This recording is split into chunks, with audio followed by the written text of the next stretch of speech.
I don't have to tell you things are bad. Everybody knows things are bad. Everybody's out of work or scared of losing their job. The dollar buys a nickel's worth. Banks are going bust. Shopkeepers keep a gun under the counter. Punks are running wild in the street, and there's nobody anywhere who seems to know what to do, and there's no end to it.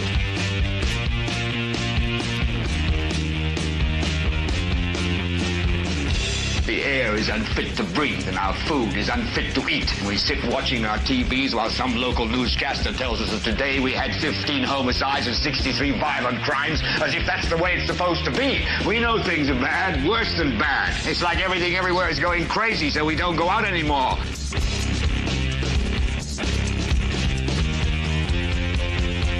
We sit in the house, and slowly the world we're living in is getting smaller, and all we say is, please, at least leave us alone in our living rooms. Let me have my toaster and my TV and my steel-belted radios, and I won't say anything. Just leave us alone. Well, I'm not going to leave you alone. I want you to get mad.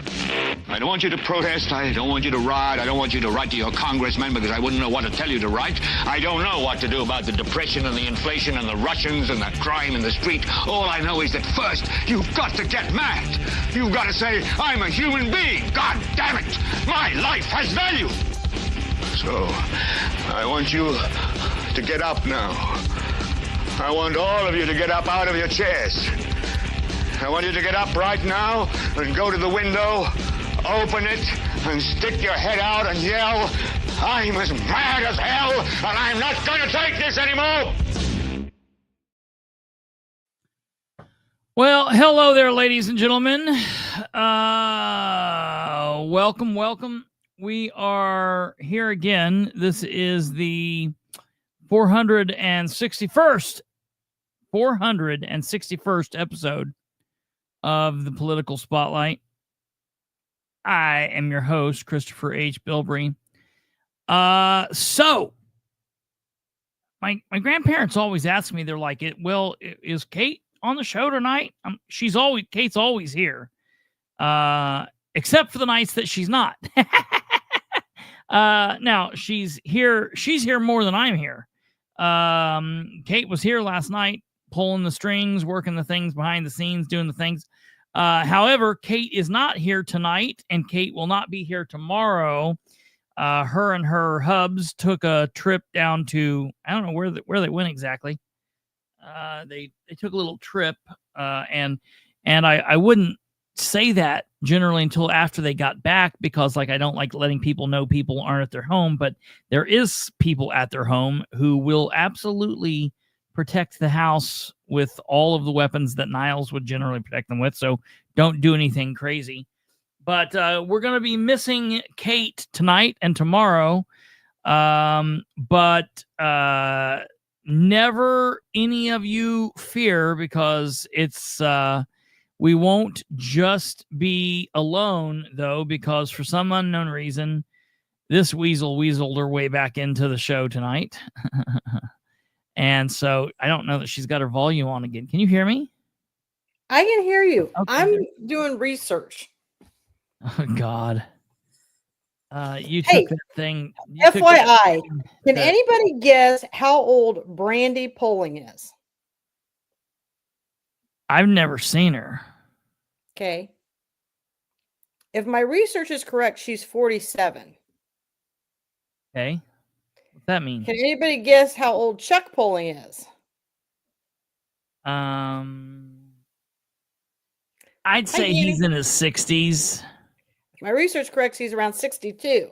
I'd say not that it matters. 60s. Unless, you go back to when he was 27 or something.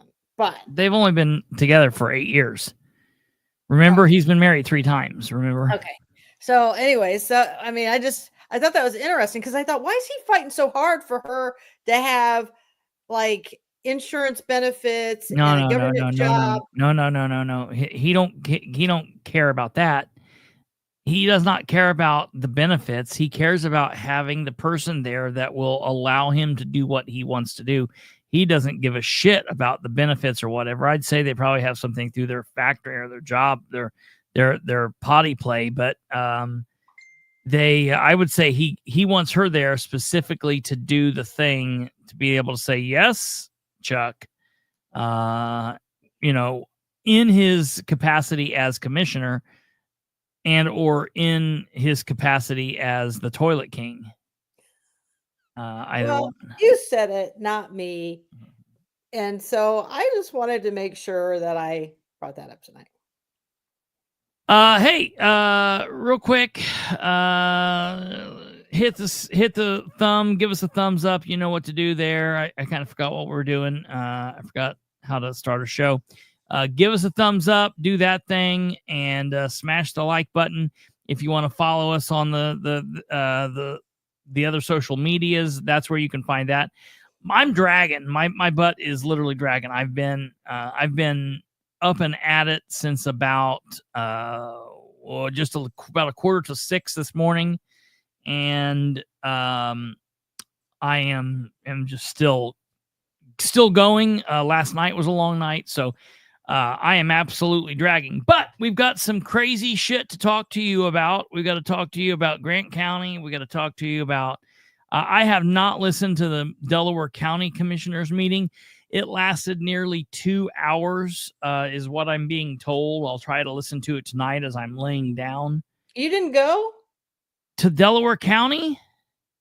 No, I didn't go to Delaware County. But then the Muncie City Council meeting, I'm telling you, I don't know if it's still going on or not. I have never been more frustrated by this thing. No, so no. So what generally happens is, I don't know if you know this or not. So the city of Muncie generally does a really good job of live streaming their meetings. So what we do is we jump their feed and that's how we live stream it. And I have Kate start the feed while I'm going there, and then she maintains it and watches it and whatever goes on. And then when I'm coming home, then we get ready to do the show. Well, because she's on the road, I did that. So I was like, well, hell, I'll just watch it from home, because I'm going to already be starting it and watching it. And I might as well. I wasn't concerned about talking about anything there. It was going to be, this meeting should have been a 45-minute meeting, a 30-minute meeting. If they were really on it, a 45-minute meeting at the worst. Well, instead, it was about 32 minutes of complete and utter nonsense. I just cannot understand. I titled tonight's show Impertinence and Incompetence. I saw that. And I'm just like, that is the banner that all public officials should wear. Like, that ought to be stamped on all of their official oaths of office, because they are just absolutely rude and or ignorant. A lot of times they're one or the other or both. Sometimes you'll get somebody who's nice, but they're just not good at their job, or you'll get someone who's okay at their job, but they're just absolutely an asshole. Or they'll go to the other side. But let me just tell you something. I sent you a video because we're talking about multiple counties tonight. Yeah, everything just kind of, yeah. Right. So can we just watch this 30-second video? Sure. And if you're on here tonight and your town shows up on this, somebody just sent this to me. It's in Messenger. If your town, and you know what I can't believe? I can't believe that Muncie didn't make this. That's what I can't believe. But I bet you can't guess the top. Is it the Chuck thing? Is it from Chuck? No. Oh, yeah. I bet you can't name man the named top, Chuck, not Chuck Polling. Yeah, the top two. I was shocked. Okay, let's get this rolling here. But so this just kind of encompasses why we do what we do. Jar screen. Facebook. It's off there. All right. We'll do this then. put this up here. This is a little short video. Unmute it. At number 15 is Huntington in Indiana. Number 14 is Plymouth in Indiana. What are we talking about? Number 13 is Wabash in Indiana. Number 12 takes us to Scottsburg in Indiana. Number 11 is Mitchell in Indiana. Number 10 is North Vernon in Indiana. Number 9 takes us to Seymour in Indiana. That makes sense. Number 8 is Logansport in Indiana. Right. Number 7 is Hartford City in Indiana. Yep. Number 6 takes us to Peru in Indiana. Number 5 is Connorsville in Indiana. Wow. Number 4 is Ligonier in Indiana. Number 3 takes us to Newcastle in Indiana. Number 2 is Elwood in Indiana. Yeah. Before we reveal number 1, make sure you hit that follow button so you don't miss out on more lists like this one.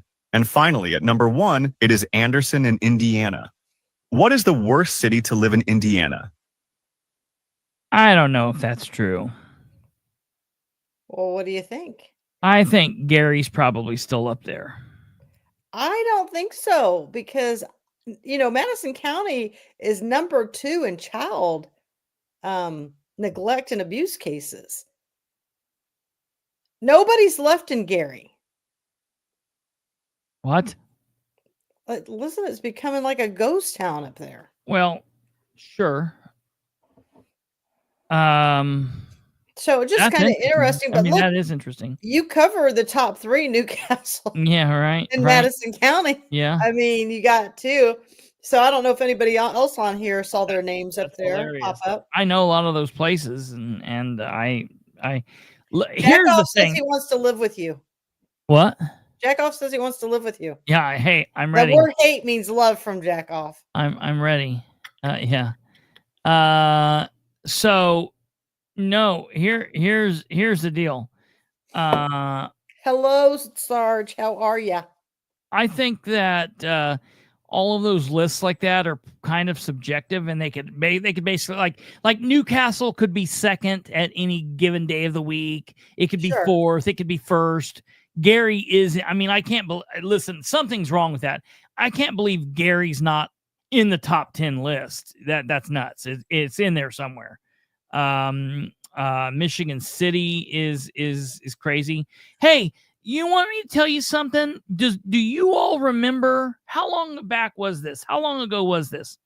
Do you all remember how long ago it was when I talked about? Let me find this. They were picking up some Madison County people here. And Jackoff doesn't think I'm a Kate. Well, let me just tell you, my brother. Yeah, right. Yeah. Cindy, well, maybe Gary's just off the charts. That might be. But I did my training up there. That's where I did my training is Gary Northlake. Yeah, that's no good. Gary's scary Gary. ICU. Do you all remember when I talked about we did the new segment called other elected officials behaving badly or new, and I talked about the gentleman from up near Michigan City that got pulled over for the OWI. Do you all remember that? You all remember that? Do you remember that? Were you watching, or you probably weren't watching that? I don't remember this, but I did training up in Michigan City. That's where I did my home health. Oh yeah. Listen, I've been around. Cool. Like I've been all over the place. Yeah. Well, but, listen, I just want you to know, and tonight I am truly ADHD because I was so exhausted when I got home from the office today. I laid down for a minute, but I want you to know that I was very disappointed. Yes, you're killing me right in the middle of a point. Go on. Okay, go ahead. What? No, go with it. No, you get to your point. No. Go with you. Go with it. I'm just saying, Grant County had a moment. Yeah. They had the floor. This guy who stood up there first he set the tone. You watched that? No one else got up there and we're going to talk about that. Yeah, we're going to talk. I was we're going to talk so about heartbroken over it. Well, so I understand why. I have some theories behind why that happened. I've got some theories too. And I want to tell them, I want to talk to the people of Grant County. I hope some are listening. I hope some Grant County people are listening. But just, I want to bring this up just really quickly. And that's what I meant. And that, I apologize, but this is what I was getting at. So a couple of weeks ago, we did this segment where I talked about this guy that had been pulled over for OWI back during session. I think he was pulled over sometime in January, and he blew like 3 times the legal limit, but he was not arrested. And he has so far yet to not be prosecuted because there is on the books this shield for Indiana legislators that they cannot be arrested except for a couple of things during session. And it's absolutely insane. It's ridiculous. And I covered this weeks ago. Well, somebody has brought this attention to Rob Kendall. And I had filed, the day after we talked about this, I had filed a records request for the police reports and for any of the paperwork surrounding this. And they've only sent me a little bit, and basically it was just like the probable cause sheet that showed that it did happen. And I've not said anything more about this because they've not charged him yet. But Rob is now talking about this, and so it's getting a little bit more. Well, like, are you going to give us a hint at what the person did? I've said it 2 or 3 times.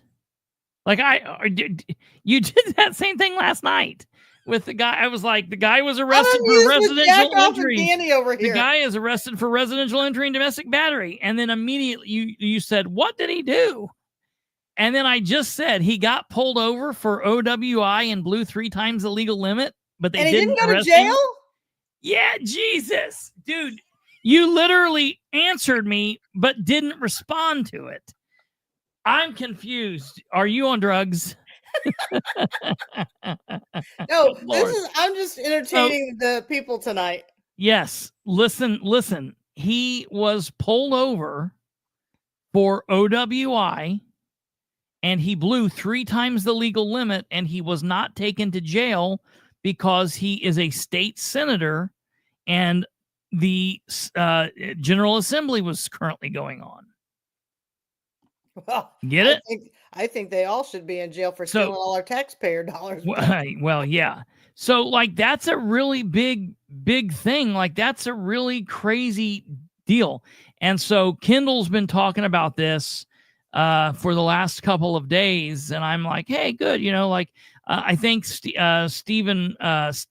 Whitty also had mentioned it a couple weeks ago. So this has been being talked about. It's that guy. Well, I just want you to know that in defense of the elected official who didn't get arrested, if you had to go down to that state house, it'd drive you to drink. Right. Yeah, no shit. See Absolutely. what happens when I get a nap? I get in a rare form. Yeah. So this is the document. 0.283. Holy cow. That's what I'm telling you.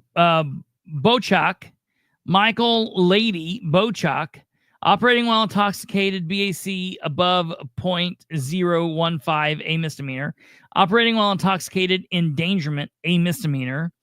And then operating while intoxicated, C misdemeanor. So they hit him with 3. He could have been hit with 3 charges, preliminary charges. Officer Daniel Revo, whatever. I don't know if he's from down there around Alva or not. Being duly sworn upon his or her oath, says on or about the 24th day of January 2025 in the county of LaPorte, the state of Indiana, Michael Lady Bochek did unlawfully or knowingly or intentionally operate while intoxicated, operate a vehicle, major offense, with 1.5 or more, and they said that he blew where did it actually say? Oh, it doesn't. Blew 0.283% Where are you at? Why Out are of you this, following? out of this, yeah, right. Out of this world. But here's the thing. There is question on whether or not this guy actually went through all of the stupid human tricks. In the initial report, it said he refused the breathalyzer. And if you refuse the breathalyzer, so if I pull Katherine over because I think she's been drinking, and we get her out and we have her do the one leg stand, the 9-step walk and turn, and the horizontal gaze nystagmus. I then pull out my imaginary card. I remembered it, so I never had to read it off the card, but I would pull out my imaginary card and I would act like I was reading it. I'd always read it from my hand, and I would say, I have a probable cause to believe that you've operated a vehicle while intoxicated, and I must now offer you the opportunity to submit to a chemical test and inform you that the refusal to submit to a chemical test will result in suspension of your license for 1 year. If you have refused in the past and you refuse now, it will result in the suspension of your license for 2 years. Will you now take the chemical test? And according to law, according to when you picked up your driver's license in the state of Indiana, in order to get the driver's license, you signed implied consent stating that if you were ever read those words, you would comply. So if you don't, it's a suspension. So my question is, if he didn't, so he's not been charged, he wasn't arrested, did they let him drive off? Well, surely to God they didn't do that. This is my question. Now listen to me, you guys. Now I'm coming from a different perspective. I would like to know what the footage of this whole thing. Did they make him do a sobriety test, right? If this guy was able to pass that sobriety test, and let me tell you something, I've seen people at that level who can pass, talk, walk, do everything they can do. Absolutely. I mean, I have a breathalyzer in my office. Like, I will literally come out of the room, grab the breathalyzer, and make somebody blow into a breathalyzer. You would be surprised. And my patients do. I mean, they are willingly will do it for me. But I'm like, you look as normal as I'll get out. And so we all know that vodka does not have an odor to it. So, depending on what this is, but if he was able to pass that, this is so much more than just an OWI. Well, this guy's got a problem. Well, and he already has a problem because of how high this number is. Like, clearly. That's another, no right? Yeah. So the question becomes, what do you do? What's this guy do for a living? He's either Please tell me he's not a bartender. I was going to say he was maybe an attorney or a real estate member, but I will tell you he did not take part in any of their tests, to my knowledge. Well, he had to take part in something to get a 0.283. No. So if you refuse, we'd take you to jail and you'd get a warrant and we'd take your blood or breath. Get what I'm saying? So how'd they get that number? I literally just said it. Listen, Danny and Jack are having a good time with this. Stop talking to them. They're the only two that are paying attention. Listen, I know you're not. Damn it. Listen, I said if he refused, they would take him to the hospital and get a warrant for his urine. And that doesn't really happen. It's more a warrant for blood or hair or breath, but it would be blood. So they would get that number based off the content in his blood. So that's how they got that. So because I heard absolutely, I can tell you he did refuse implied consent. So his license should be suspended. Is he currently driving? Because I'm going to tell you, if your ass was pulled over on January 24th and you blew that and you didn't, you would not be driving right now. You might not have been prosecuted yet. You might still be waiting. I would have. And I would have been on the front page of the paper. Yeah. Well, that's the other thing. And I love what Rob is doing, because I didn't do this.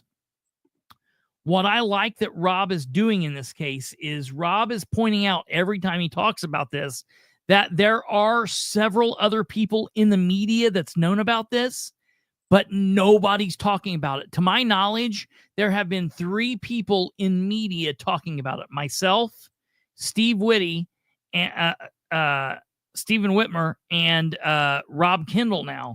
You know what I don't understand? Here's what I don't understand. We have a powerful group of MAD, Mothers Against Drunk Drivers. Why they are not raising Cain and asking him to resign is beyond me. Well, because That's they didn't my know whole about thing. it. They didn't know about it. Now they should be now. They should be. They should be asking for his immediate resignation. So here's my other thing, people, as we're looking at this.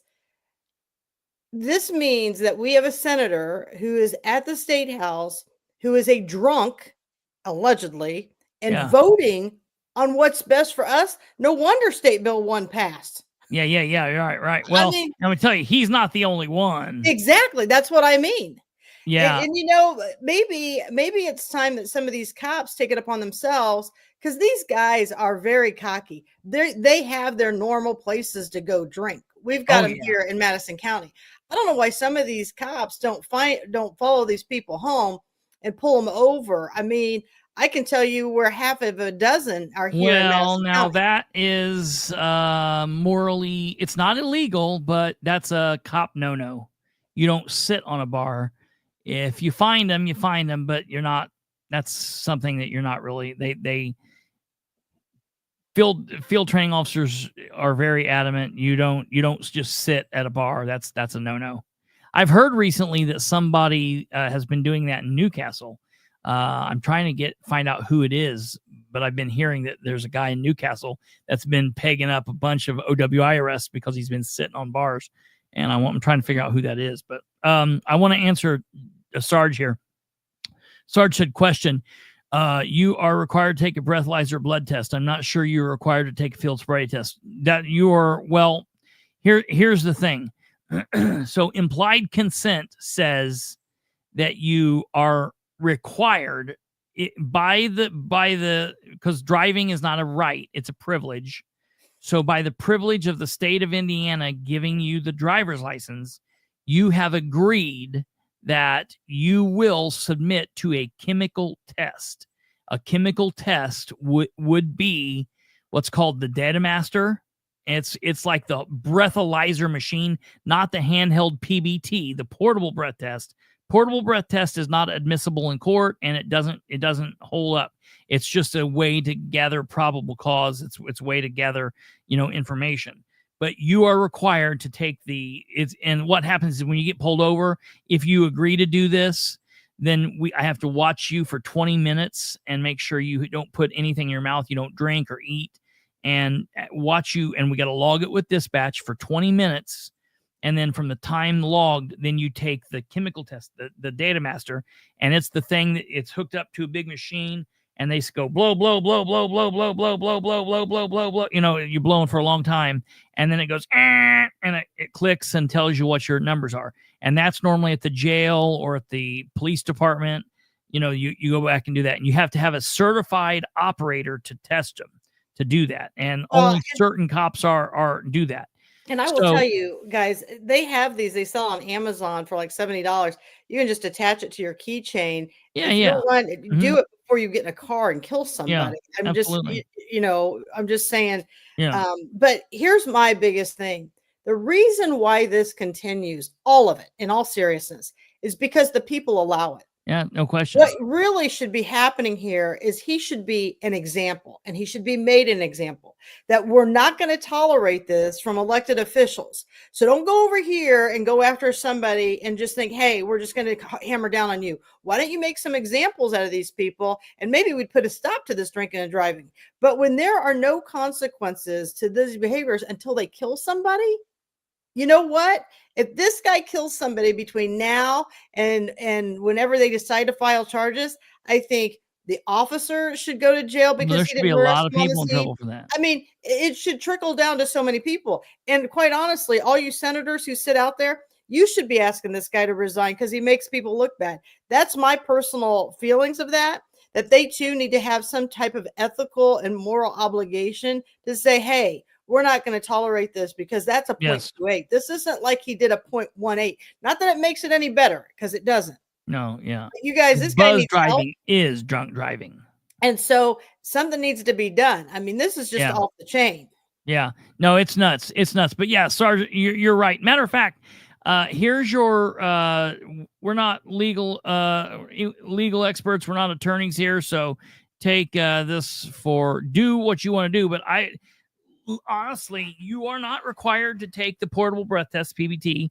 You do not have to help the cops gather more evidence against you. If you get pulled over, you're not required to do anything. Matter of fact, in the good old days, back in the 70s and the 80s and the 90s and even the early 2000s, you could get pulled over for a DUI, an OWI here in the state of Indiana, operating while intoxicated. And if you didn't do the PBT out on the street, and you didn't do the horizontal gaze nystagmus, and you didn't do the 9-step walk and turn or the one-leg stand, if you didn't do that, if you said, no, I just refuse to do any of those, and if you would refuse to take the chemical test, a lot of people beat the OWI charge because of that. What's and this that's guy's why name they again? got Michael Bocek. How do you spell that? Senator Bocek, and you spell it like just like it sounds. No, not like it sounds. No, I lied. It's Bohacek. I gotta know what this guy does for a living. Yeah, that's what I was going to look up. Look that up and tell us. I'm interested. I'll just about shit if he's an attorney. I'm looking. Slick Witty! Oh, listen, do you know 5 hours ago he was charged? Ding, ding, ding, ding, ding. Let me see this. Indiana GOP I Senator knew it! He is an attorney. He is an attorney. Months after incident, charges against the senator were delayed since January due to legislative immunity protection during the 2025 session. Charges are pending against the Indiana senator for January, shielded by legislative immunity. Yep, just what you said. Love it. Drinking an open container and stumbled out of his vehicle at a Panda Express in Michigan City, according to the charge documents. He was later reading it from. You want me to send it to you? Yeah. All right. And you can still read it. So I gotta say, this is some good shit. So I love that Rob Kendall's talking about this now, but I gotta be honest.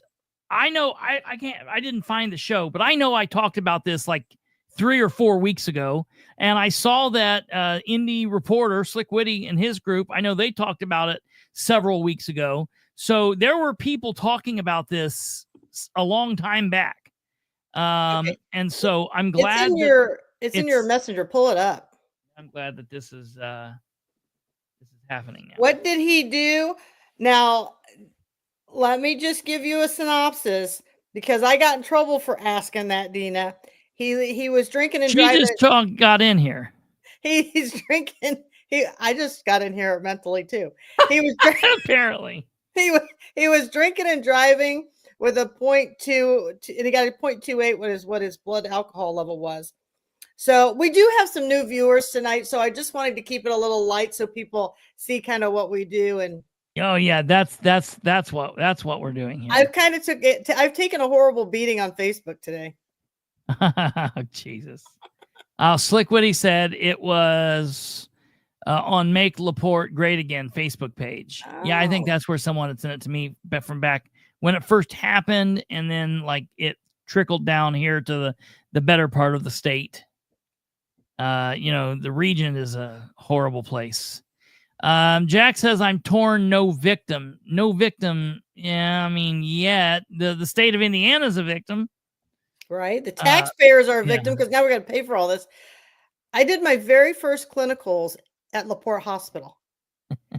And do you know who my very first patient was back then? My very first patient was the detective who led. No, he died.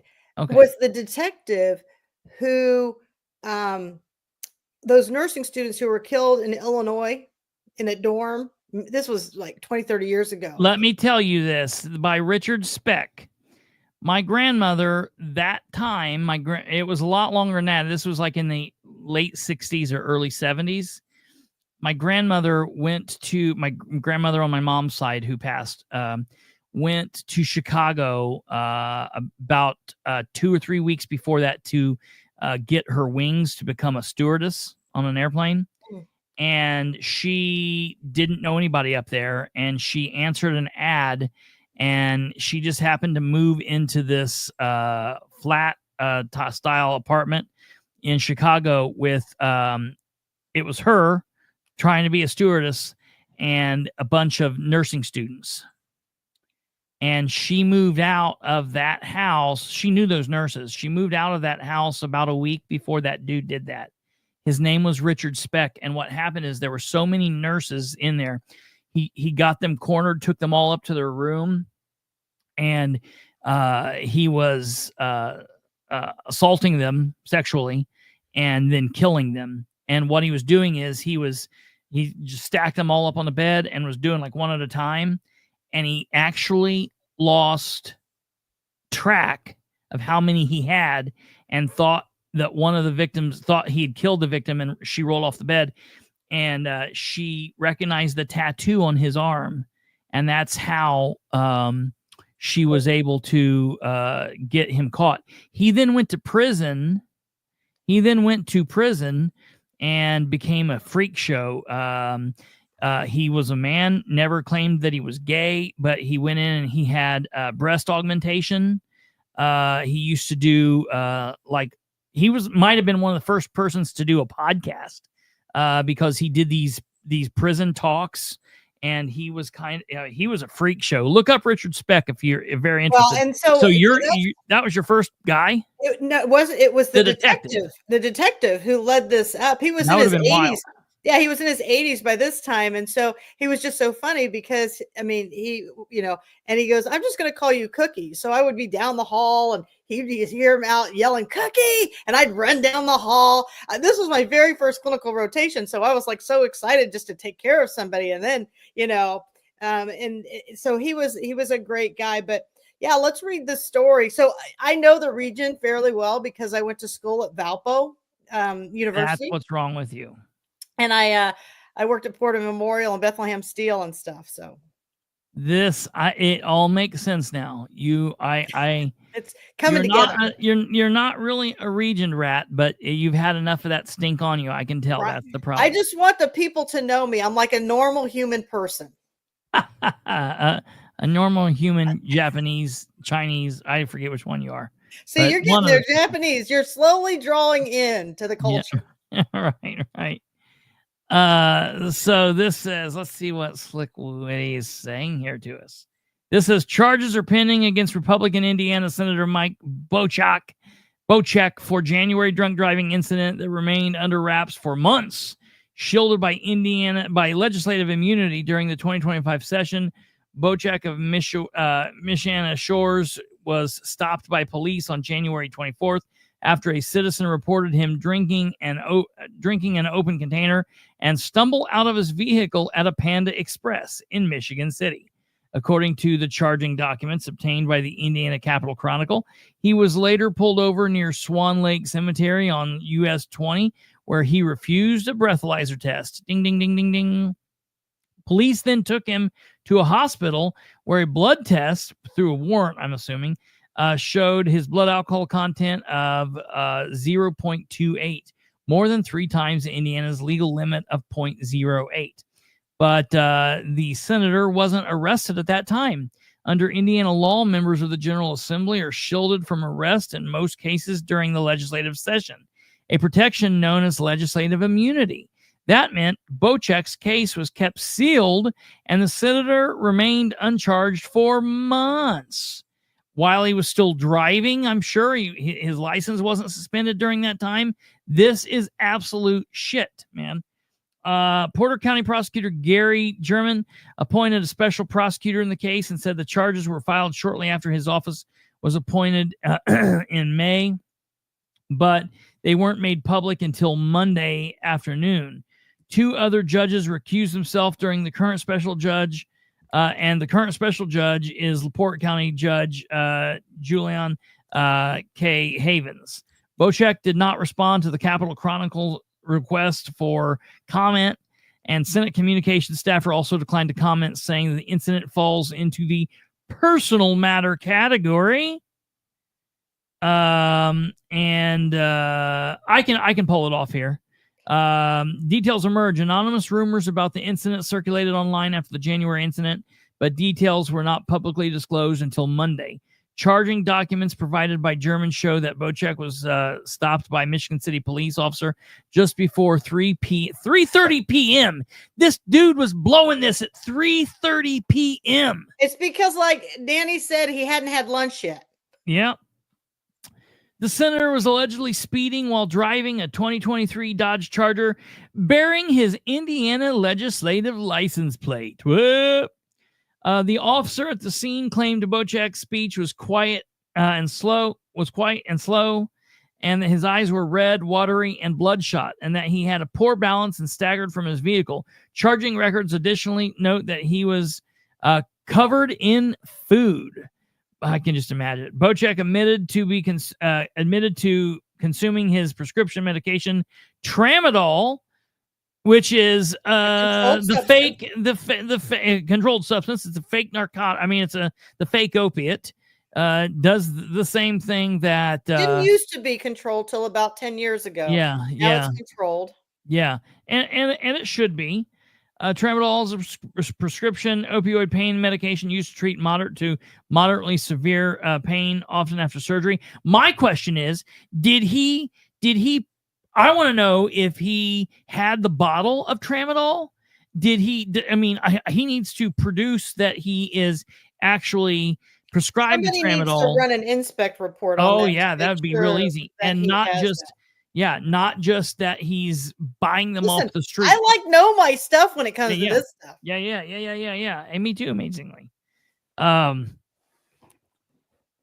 Often after surgery for chronic conditions, according to the Mayo Clinic. After refusing a breathalyzer, the senator's blood was drawn around 4:30 p.m. the same day at Northwest Health Hospital in LaPorte. Results of that test later indicated a blood alcohol content of 0.283%, and no drugs were present. So he didn't have Tramadol in his system, but that's interesting. Bochek was back taking votes in Indiana Senate Chamber the following Monday. Online court records show Bochek has several prior traffic citations, including ignoring stop signs, speeding, and driving the wrong direction on a one-way, because of course he can. Bochek was first elected to the Indiana Senate in November 2016. He represents District 8, which includes Stark County, as well as portions of LaPorte, Marshall, St. Joseph counties. He most recently served on the Corrections and Criminal Law, Health, Provider Services, and Local Government Committees. Before joining the General Assembly, Bochek served as a two-term LaPorte County Commissioner and was a member of the Michiana Shores Town Council. He additionally works as an enterprise consultant with Echo Global Logistics and owns MSL Services, Inc., a company based in Michiana Shores, according to his legislative biography. What is legislative immunity?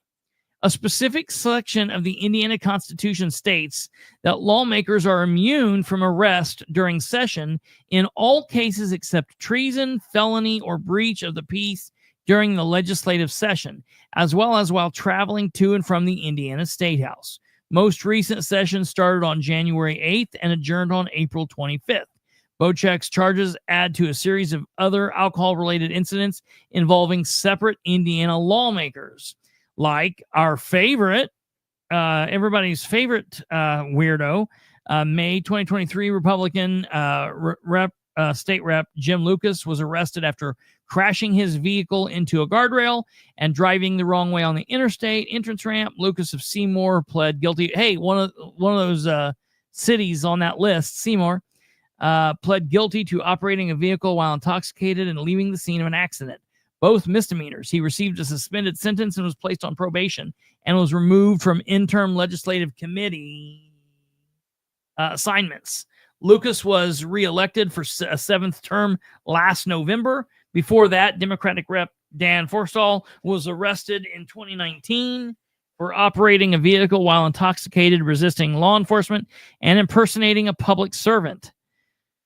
Forstall of Indianapolis died in 2021 after his legislative tenure had ended. In 2009, former Democratic Rep. Denny Oxley was arrested for misrepresenting himself as a state legislator to avoid arrest for public intoxication and was later convicted. Oxley claimed legislative immunity at the time of the incident, even though he was no longer an elected representative.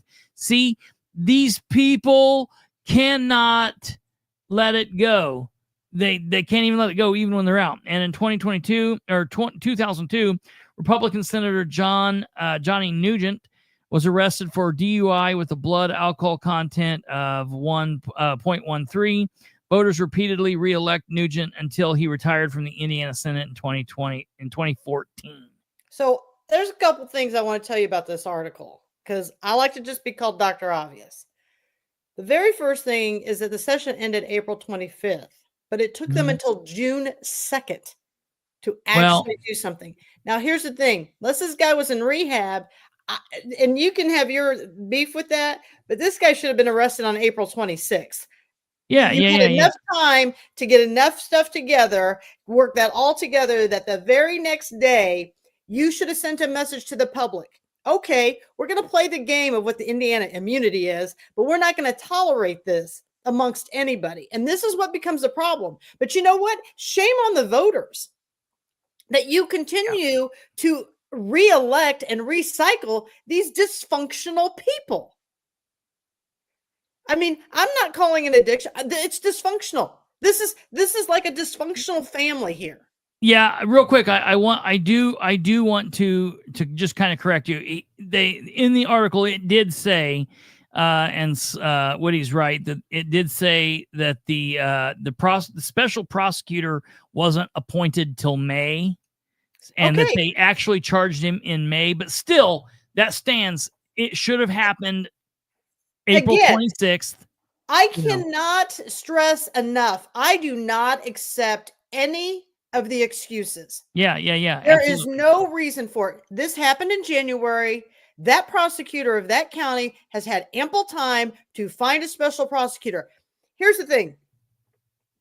But I believe that even though there's cheating going on in the elections, which I do believe that in Madison County, the right people are winning. And when I say that, it's because this is going to implode.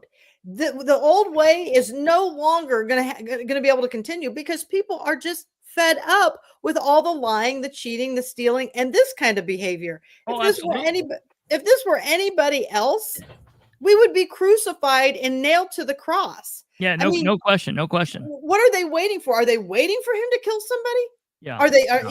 And the fact that the state is even sending the message that there's immunity. So if this guy would have hypothetically killed somebody while he was drinking and driving, so he wouldn't have gone to jail, he wouldn't have been arrested, he would have allowed to just go ahead and stay where he's at. I mean, what is going on? That we have no accountability for elected officials. Do not expect the private citizens to follow the law and abide by it when you're leading with such poor leadership. Yeah. And lead Jack, by example. Yeah, absolutely. And Jack, I get where you're going, bro. The whole argument here is, if you were coming to Indiana and you were pulled over for this, your ass would have been thrown in jail. Right, wrong, or indifferent, we can argue that at a different time, but that's what would have happened. If I would have been pulled over, that would happen to me. If Katherine would be pulled over, that happened to her. This guy wasn't, because he is a legislator. Now, somebody asked, I don't know who it was. I don't know if it was Katherine or if it was Stumblefoot, said, what if he killed somebody? Now, and God forbid, and thank God that didn't happen. Thank God that did not happen. If he would have killed someone, the legislative immunity wouldn't apply, because that would be a felony. And the legislative immunity says in the case of a felony, a legislative immunity doesn't exist. So yeah, if he would have hurt somebody, even if they wouldn't have died, if he would have hurt somebody, it would have then been a felony. and We're there's just gonna other let things the that he guy could have run done. around in the Yeah, middle of the afternoon with a blood alcohol like this. I mean, what is that? Yep, yep. 0.28. So 0.8 is the legal limit. Yeah. So this guy's over 3 times the legal limit. We're just gonna say, drink up, cheers. Maybe Liquidy. we're gonna. I mean, this is like Yeah. Russian roulette with a vehicle. You Yeah. you understand that? I mean, I say this. Yeah. I say this to the teenage girls. Would you play Russian roulette? No. So what? You need to make sure every guy has a condom on. It's the same concept, but now Yeah. you're giving this guy a vehicle to play Russian roulette. This is a problem. Yeah. It's a Yeah. big one. Yeah. And so this is and that's what with Danny. At what point does your DUI become an automatic felony? I will tell you exactly when it does. It becomes an automatic felony after you've been convicted of the first DUI, and if you get a second DUI arrest within 5 years. So, for example, and this is what a lot of people don't know, and I know people who have done this. And it's I know right people here. that have Quit went out. re-electing Yeah. these people. That's exactly right, Jeff. That's exactly right. I know people. I know several people actually who have went out and gotten arrested on a Friday night, and then immediately went out and got arrested on a Saturday night, and went out and got arrested the next weekend, and maybe 2 or 3 times in a row. And all of those arrests are all misdemeanors. But if you go out and you get arrested on July 24th, January 24th, and then you're charged and you're convicted by the end of April, and you're convicted of a misdemeanor, and then you get arrested in August, that's now a felony. Because if you get a second OWI conviction within 5 years, it becomes a felony, and everyone after that becomes a felony. But that's what it is. Well, and I'll tell you, in this day of age of Ubers and Lyft and all that, at 3:30 in the afternoon, this is inexcusable. Right. The guy Yeah, needs to absolutely. resign. Absolutely. He needs to save the taxpayers a lot of time and money. He needs to Yeah. plead guilty and just go sit in the corner, and I don't care what you do, suck your thumb or whatever. Yeah. But this is ridiculous. Yeah, Jack. No, I don't know if you think we're disagreeing. We are on the same page. Yeah, the double standard is bullcrap. We don't agree with that, and that's what the problem is here. And here's the thing: the audacity, the cockiness, the ego, the arrogance. Yeah, I just have my license plate who says who I am, so I'm allowed to do this. Yeah, right. It's enough to just send you over the edge. Absolutely. It's crazy. And your car is a weapon. I mean, it's a and so anyways, to each their own, I guess, until it hurts somebody's family. Because I can tell you right now, it would have been all on if it would have happened to my child and I've been in that courtroom with that man. And then you're mad at me for going after him? Right. No. The cops should have done more. Yeah. So just my thought process to that. Well, that's interesting. So what do you want to talk about next? Okay. I think next we probably need to hit the Grant County ordeal. The disappointments of Grant County. I did watch it. I was very disappointed. If Grant County, if you're watching, my apologies if you think I'm going to be harsh on you. But you know what? Sometimes your opportunities only come at a certain point, and you got to take them while you take them. And I was disappointed not to see anybody get up there. However, I get it. On the other hand, because you guys have had firings up there, people need their jobs. They fear for their jobs. Well, you're just talking about the employees. Forget the employees for a minute. The citizens. There's a whole county of citizens.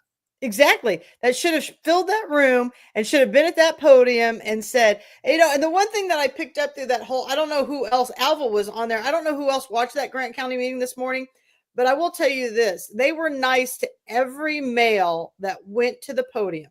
Mm-hmm. And if you were a female and didn't challenge them, they were very nice to you too. Yeah. I should just go just to be some entertainment. Yeah. I was surprised you didn't say anything. Well, let me tell you about this. And this is something that I'm always very particular about. I have no problem fighting the fight. Okay. I have no problem helping people and being loud and mouthy. I've done it. People have watched me do it. I've done it in Newcastle. I've done it in a lot of other places. But what has to happen is I can't live in Muncie and do the fight for Grant County. I can stand toe-to-toe with the people of Grant County. I don't even have a problem standing a little bit in front, but I got to have people there behind me. I got to have some people in front. We got to have a line of people.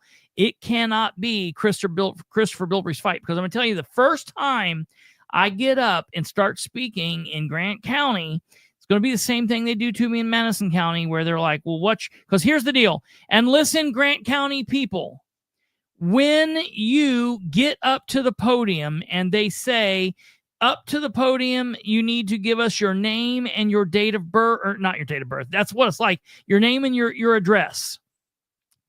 The public access counselor has been very clear. They cannot ask you your address. They will, and they do. You do not have to provide it to speak. You can if you want to play along, but I always say don't play along, because if you're getting up and you're saying, well, it doesn't bother me, and there's still people, listen, I'm going to say, and I'm not calling him out, and I'm not going to be mean, I'm not being mean to him, but I'm going to give a perfect example here.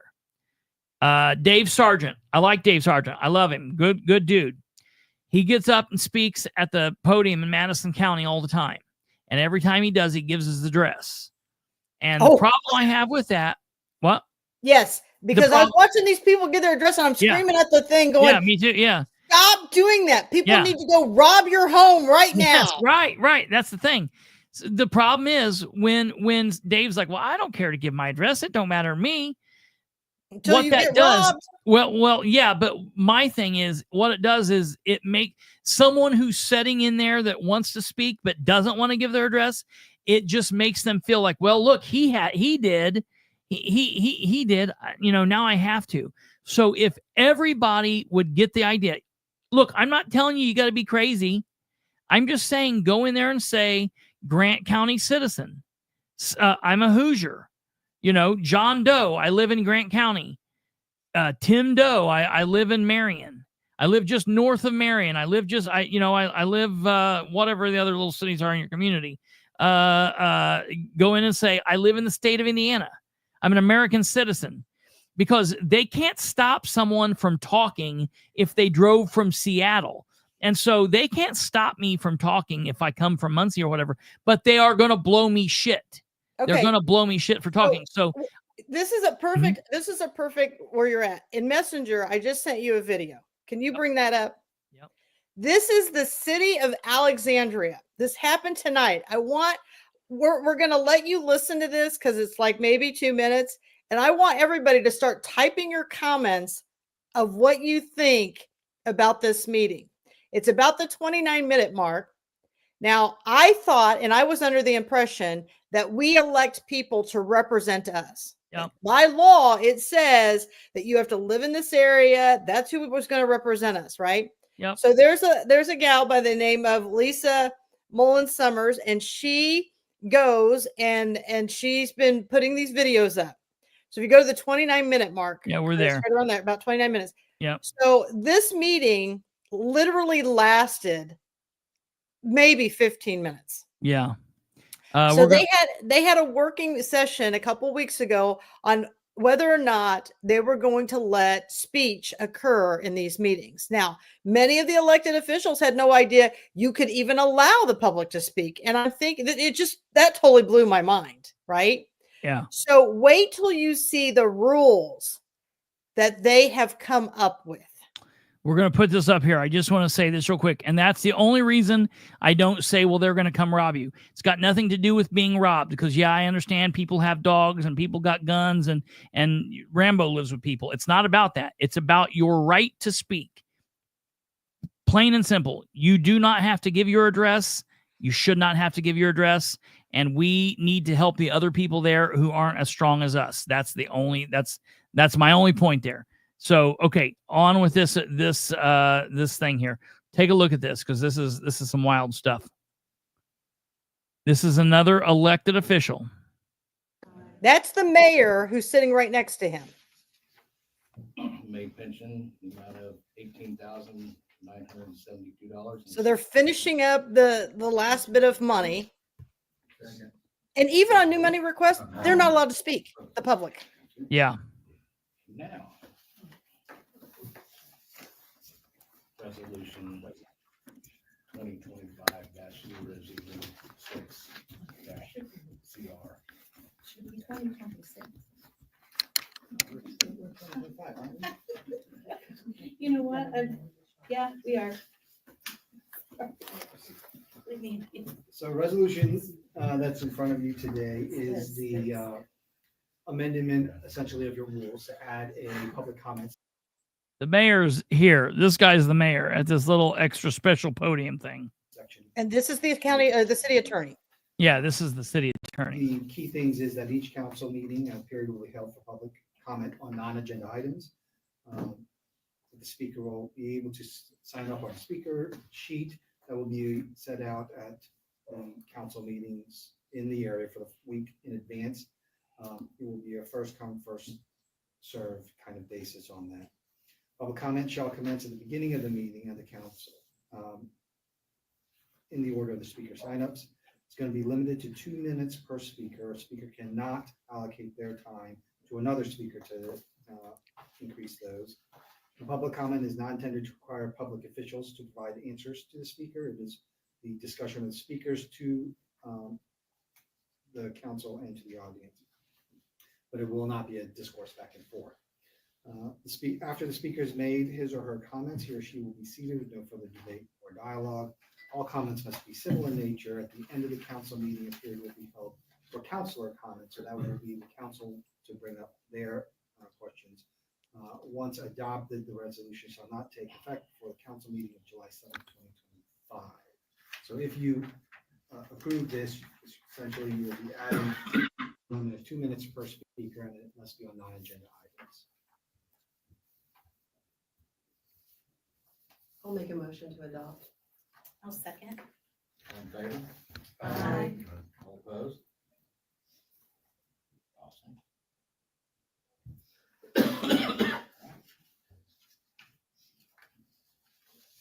That's it. And that's it. The meeting's over.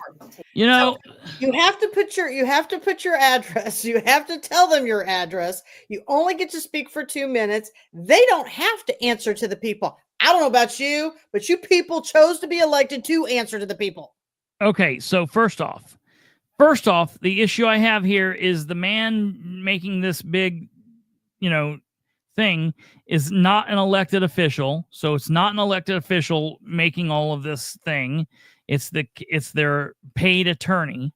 And he's with Taft down in Indianapolis. Yeah, His there name was is no, Julie, but yeah, this 2 minute thing. How can you even get your thought process? yeah, into it? there's no, that's nonsensical.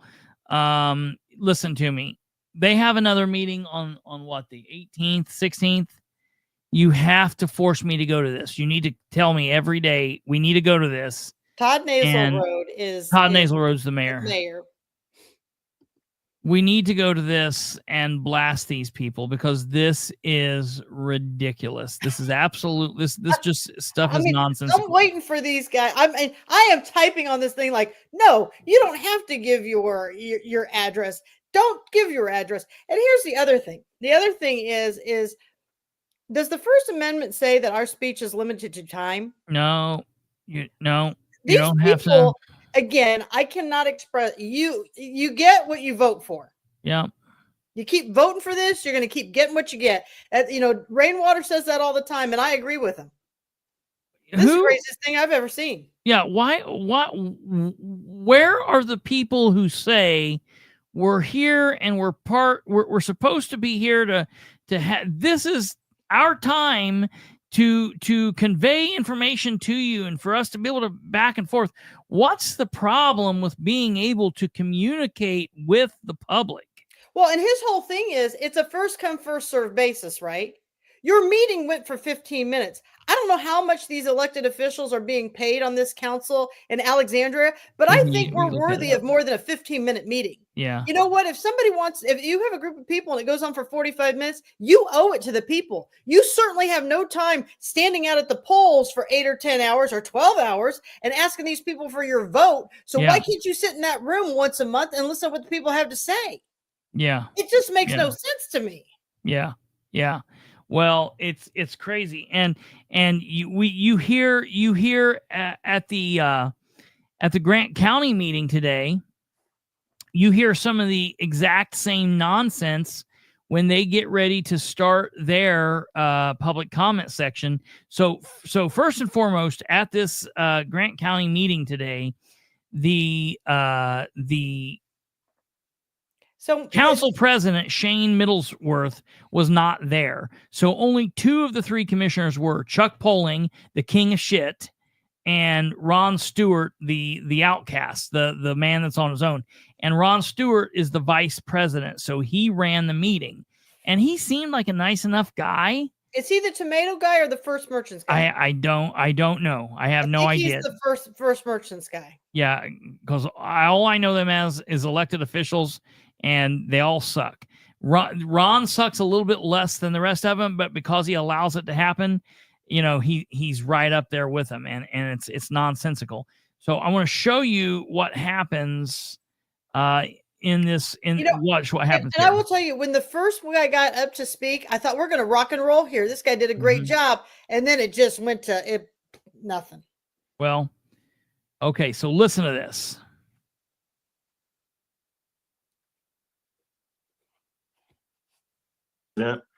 State your name, address, concerns. Okay, here we go.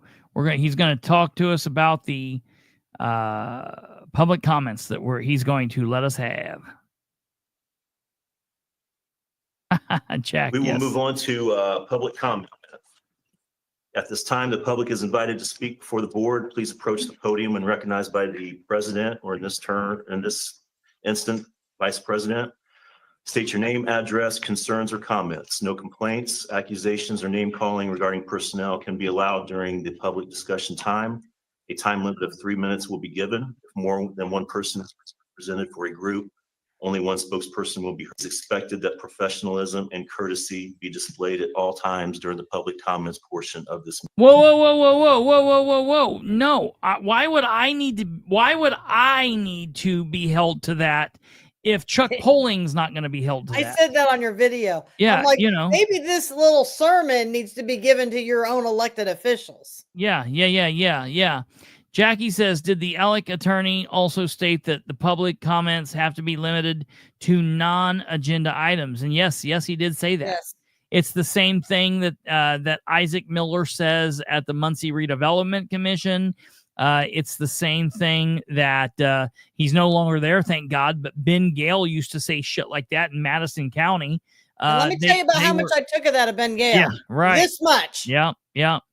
If you people nonsensical. tolerate this, yeah, then that's, and here's what I'm going to tell you in Alexandria. If you get up there and you have this written out and you are on a 2-minute timeline and they interrupt you, just keep speaking. Yeah. Because they're going to cut you. Even if they buy into your 2-minute time, they're going to cut you off. No, and you're going to see that in this video too, where they went right into a woman's speech and then she lost her train of thought. So it's best to write it down, and who cares what they have to say? Yeah. Because they're saying they're not going to talk to you. Yeah, right. So, okay, here we go. Meeting. Is there anybody that would like to speak at this time? Good morning, Mr. Street. Okay. Good morning, Commissioner Stewart. Now, this gentleman speaking, I do not know for a fact, but he's the Ron Stewart said, good morning, Mr. Street. That's the same last name as that Tara Street. That's the administrator. So I don't know if this is a son, a husband, a brother. So that's the impression I got, was like, oh, this is gonna be relative of Mrs. Street, the administrator, and he's probably not happy with. He was very polite, very professional. He did a great job. Yeah. Commissioner Polling, Ms. Jarvis, Mrs. Winters, Attorney Harker. I'm Dallas Street. I live outside of Marion. I'm here today to make a comment about some of See, he did the perfect thing. He did the perfect thing. I lived outside of Marion. If you want to play, because listen, I don't even do that. I get up, I just say my name, and I start rolling because it does not matter where I live. Here's what I do. When they start telling me and demanding and fight, what I do is I get their address and I give them, when they ask me and they fight, I'll get upset. My name is Kristopher Bilbrey, and then I rattle off 1, 2, 3 Main Street, and that's like the president's, whoever's the one that's fighting me on it, I'll just start giving that person's address. And if they don't like their address being given or whatever, then they'll stop asking me because you don't have to do that. So I like that this guy said outside of Marion. That's sufficient. And, quite honestly, for the folks in Alexandria, since it's that attorney who's running the show, why don't you just, they're easy enough to find his address. And when you stand up there and talk and say you're from Indianapolis, and he says, no, you're not from this town. What you need to say is neither are you. So sit down and be quiet. Yeah, right. We didn't elect you here. Exactly. So fair is fair. Yeah, right. changes in the county, some which have already happened, some that I think citizens need to happen. An example of good change in the last 18 months is Commissioner Stewart, as president, recommending and pushing for a moratorium on the solar issue. It was read into the solar issue, but it was pretty big for a large part of this county. Without that moratorium, we may not have been successful. I'm here today to request another change, a change in the way things happen within the complex. Public service is a privilege and a duty, and I would like to challenge all commissioners and all elected officials to conduct themselves in a manner of respect and honor to all citizens and constituents, and to address their concerns with humility and respect, especially in the face of difficult situations and flared tensions. Thank you for your time. Thank you. Thank you, Mr. Street. Well put. Well, very well spoken. Very well said. Anybody else at this time? I liked his comments, and I liked Ron Stewart's comments afterwards. Thought that was grand. Thought it was wonderful.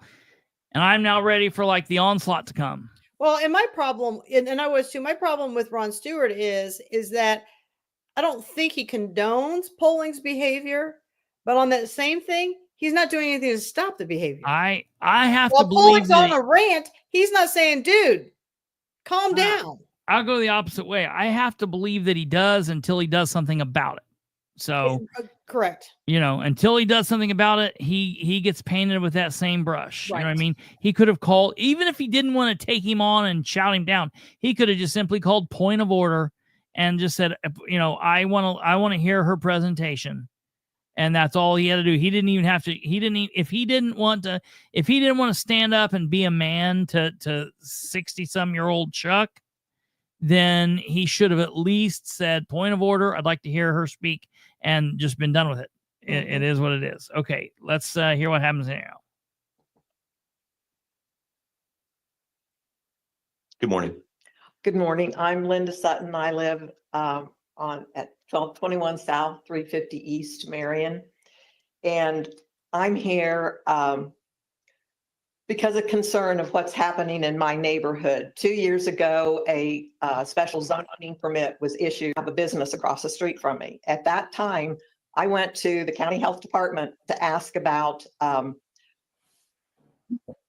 sewage, containment of sewage in a septic system for this business that advertised at least 350 people. I was told at that time that it was he was on city sewer, that it was not a concern. I didn't have to worry about a failing septic system, and if that system being able to handle 350 more people. I have come to find out since then, they have had numerous failures of that lift station. The people in that subdivision have pumped raw sewage onto the ground, into the stream bed that runs into Luger Creek and then the river.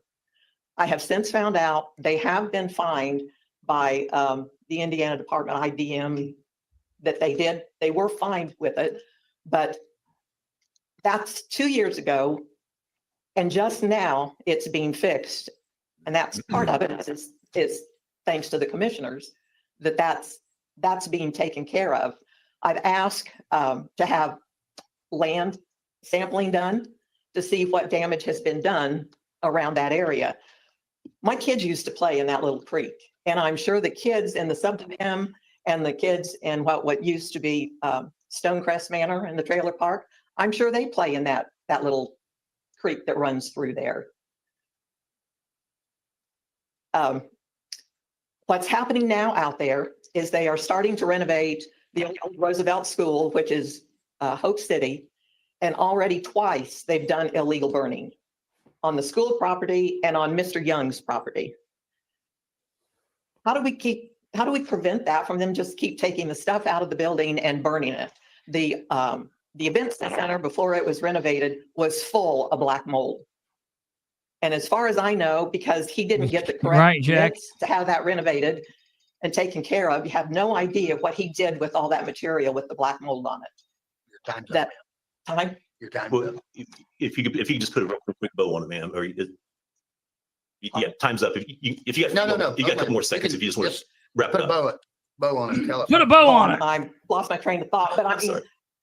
how do we stop him from just burning that material that they're taking out of that school? Because it had a roof leak, and I'm sure there's lots of black mold in there now. I mean, this is just another health concern that he chooses not to follow the rules. Have you contacted the area plan, the code enforcement? No, I was gonna go up there today. Yeah, I would. They just got somebody new there, so I would go up there and definitely see them. They could probably help you. Okay. Mr. Blade, possibly. Look into that. How about these commissioners make some phone calls? And how about they take Yeah, care right. of The it? guy you need to You talk got to. the master of Yeah, cesspool you sitting start up with him. there. He should know exactly you. what those codes are. He Find out should be what's going on spitting it here. off at the tip of his tongue. Yeah. I mean, I Okay, don't there's a even lot of issues. understand. Yeah. Is there, and what he asked for, that special exception, this would be our 2-year to examine. as he Okay. kept- This was nothing really. Six Okay. South This Main is Street. big. This guy is supposed to be somebody similar to Katherine and I. This guy is a person who's a voice in the community, citizen activist, tries to do a little bit of the putting the information out there, but he's someone that's a political activist, I'd call him. And listen to and he. And I got is a big similar- problem with this. Yeah. Big problem with this. Yep. He is similar to Channel 27, who has just been hired on by the county to now be state-ran media, if you will. If he gets some type of grant, I'm gonna really be mad. Yeah. Because I'm and only gonna- shame on these women he's representing, because they Yeah. clearly did not watch the last meeting. Yeah. Be real brief. I was at Morning Star yesterday evening for a revival. I ate good. The women told me to tell the commissioners that you guys are doing a great job. They're behind you 100%. And that was my job, to come here this morning and deliver that message. They love you, they're praying for you, and they say, keep up the good work. So I come here to deliver that message so I can continue to eat at those gatherings. Thank you. Thank you, Mr. Bounds. Okay.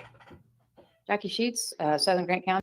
Now, wait a minute there. So, okay, that was you heard what that was. All right, here we go. I just want to thank the commissioners for their wonderful job. Well, they've been thank you doing. guys So for your far this year, wonderful only been job. 5 You're doing a months. great We've already made the group job. prepare for the You juvenile guys are doing a detention center, great job. hauling truckloads of obsolete equipment from the county complex, remodeling new break room and conference room in the county Everything's complex, great. remodeling a room for boating equipment store. Keep in mind, the complex is the building they're in that's clean and it's newer and it's not a problem. It's not the one that's not been cleaned in 15 years that the lady was talking about last time. So, great, wonderful. Storage, a roof repair for the Saline Bank building, remodeling a courtroom for the lower court referee. They've done a lot, and I want to tell you all, thank you very much. You're doing an awesome job. Thank you, ma'am. Thank you. Thank you. I'd like Anybody to else know at what this her time? job position is. Going once. All right, so let me tell you what this is. These people have been getting pounded for the last 2 weeks. They had a shitty meeting last time where they came off looking unhinged and it didn't go in their favor, and they're getting a lot of pushback, and they were afraid that the public was going to show up and show out. So they stacked the deck with their lovers, their people that could come in and tell what a great job they're doing and how great and wonderful they're doing. because they needed to combat whatever would come their way. And then nobody really showed up and showed out. So all it was a love fest for them, which is fine because they needed this because they've been getting some heat. And I'm going to tell you, look, I get it. I understand that you employees that are afraid for your livelihoods, your jobs, I'm not asking you necessarily to speak out. Listen, if something's going wrong in your building or something's going wrong that you should speak out, you should speak out and let what may come happen. You know, I understand, deal with it. But continue doing what you're doing, reaching out to me, reaching out to Katherine, reaching out to all of us, and reaching out to the Tribune and giving us information and letting us be your mouthpiece. But for the citizens of the community, shame on you for not going and giving these people a third piece degree. of your mind. Yeah. I was very disappointed. I was too. It was a huge letdown. It was a very big letdown. It was a very big letdown. You know, what I want to say to people is Chris and I invest a lot of our time to this. We're not looking to stir this crap up. And then when we come, there's nobody, it just floors me. I mean, we're willing to come. Now, I'll give it to Lisa Mullins out there in Alexandria. She stepped up to the plate. I've gone out there twice. I said, you guys have to get it together. This is your town, not mine. And she did. She took the ball. She's been going to all the meetings. She's been putting on live. A lot of times she's the only person in the audience, but she keeps going back. That's what has to happen. Yep. You know, and the same thing for Alexandria. If they want to limit you to 2 minutes, get 10 of you. Write the whole thing out, dissect it by 2 minutes, and the next one that comes to the podium starts reading exactly where you left off, and then the next one does it. I mean, the thing is that this is like a game of chess. And from what I have seen, the majority of the time, these people play checkers. So the reason why they hate Chris and I is because we play chess, and we've actually brought a queen and king to the board. They're not used to that. They're used to just having these little pawns, then they give up and they don't want to play anymore. And so they go on and nothing really happens. Well, we're here for the long haul, the stamina that goes along with this, you know, and we keep fighting and fighting and fighting. So I was greatly discouraged and defeated today when I saw what happened at Grant County. It takes time. It takes time. I just, you know, like you said earlier, and it's very true. You got to strike when the iron's hot, Absolutely. and you got to use the opportunities that you're given. Because once everything kind of dies down, and then people go there, start screaming, or they're like, well, they just look like they're, you know, crazy, which that's not.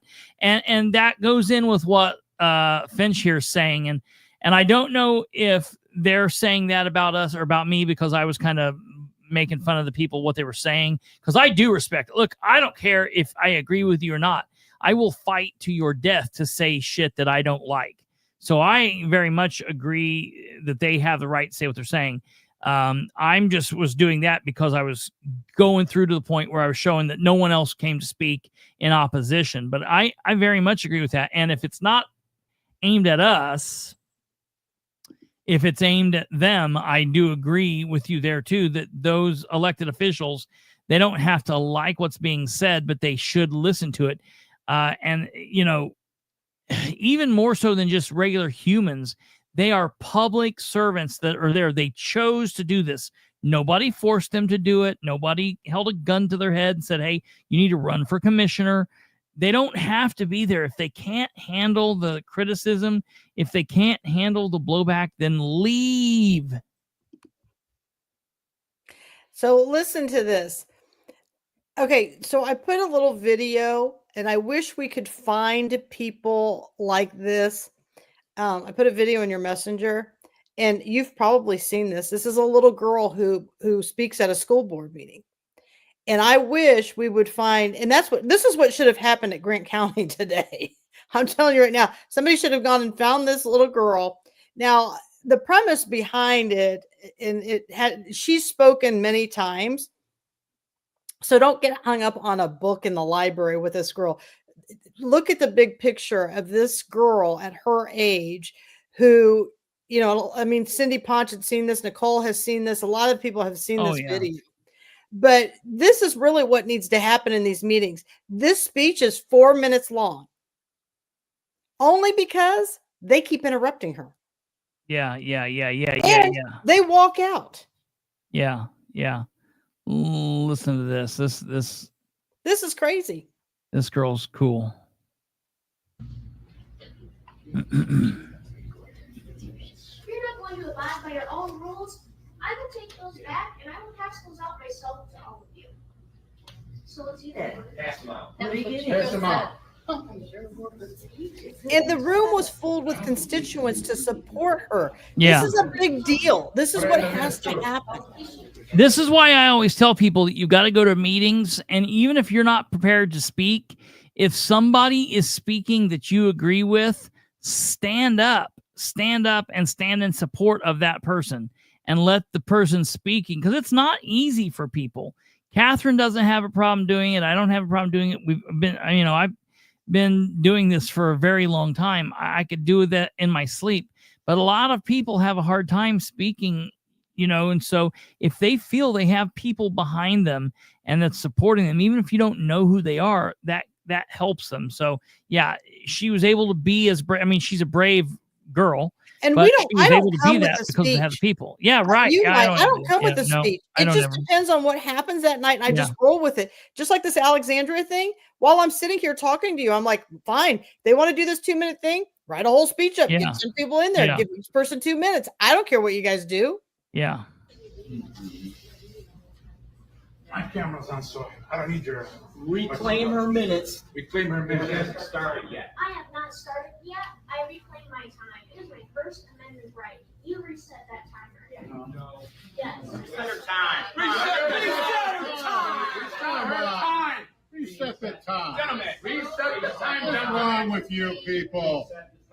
At the last meeting, I sat in astonishment as Superintendent Roberts tried to gaslight us regarding public comments at these meetings. He told us how important it was that everyone speaking felt listened to by this board, regardless if the board hears things they disagree with. Oh, the hypocrisy, especially after most of this board walked out while I was addressing you at the August meeting. Then, this board's lawyer, Mr. Collins, tried to set rules regarding the content of people's speeches, but also claimed the idea wasn't to censor people. Newsflash, Mr. Collins, your rules are the very definition of censorship. Apparently, this board is not familiar with the U.S. Constitution, so I've given each of you a copy.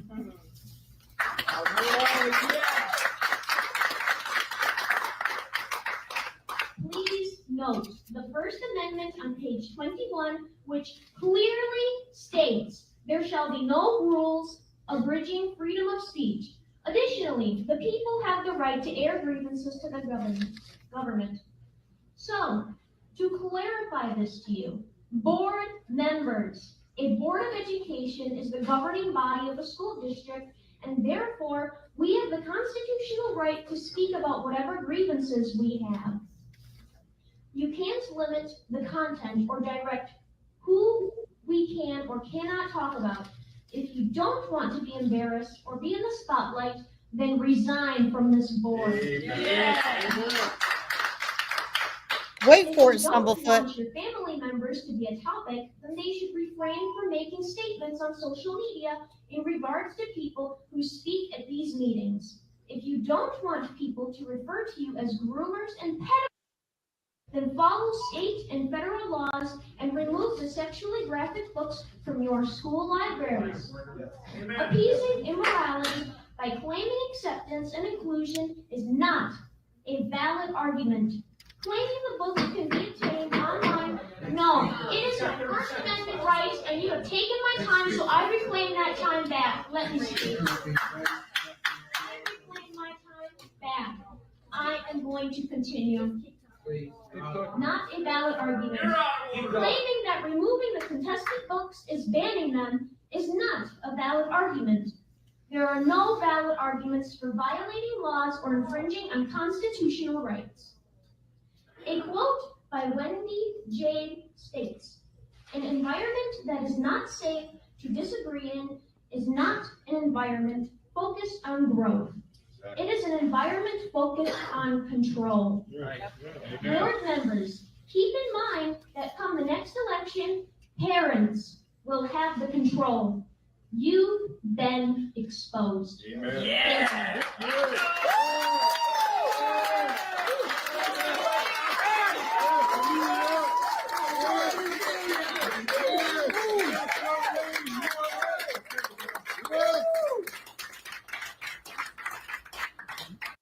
Now she spoke at another meeting and How was that, Mr. Martin? She Go ahead. they did walk out on her. Yes. In one of the meetings they did, and that was an earlier meeting, and I think that is why they didn't walk out this time. Yeah. And the thing is that the school board is truly there to represent the children. Yeah. Now you've got a child here and you want to cut off her time. These kids are just now learning how to condense everything into a 3-minute speech. This is why it's unacceptable with what Alexandria came up with tonight. I would not live within those means, and that's just me though.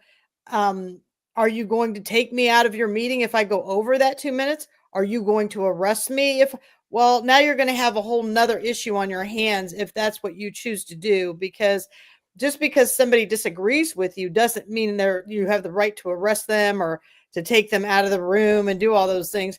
So it is what it is, and we'll have to see. But we need more people like this young lady who is willing to stand up and say, no, I'm going to speak. It's my First Amendment right. And so many of us adults, for some reason, we have lost sight of that, and we're living in this fear factor, and I just don't understand it. Yeah,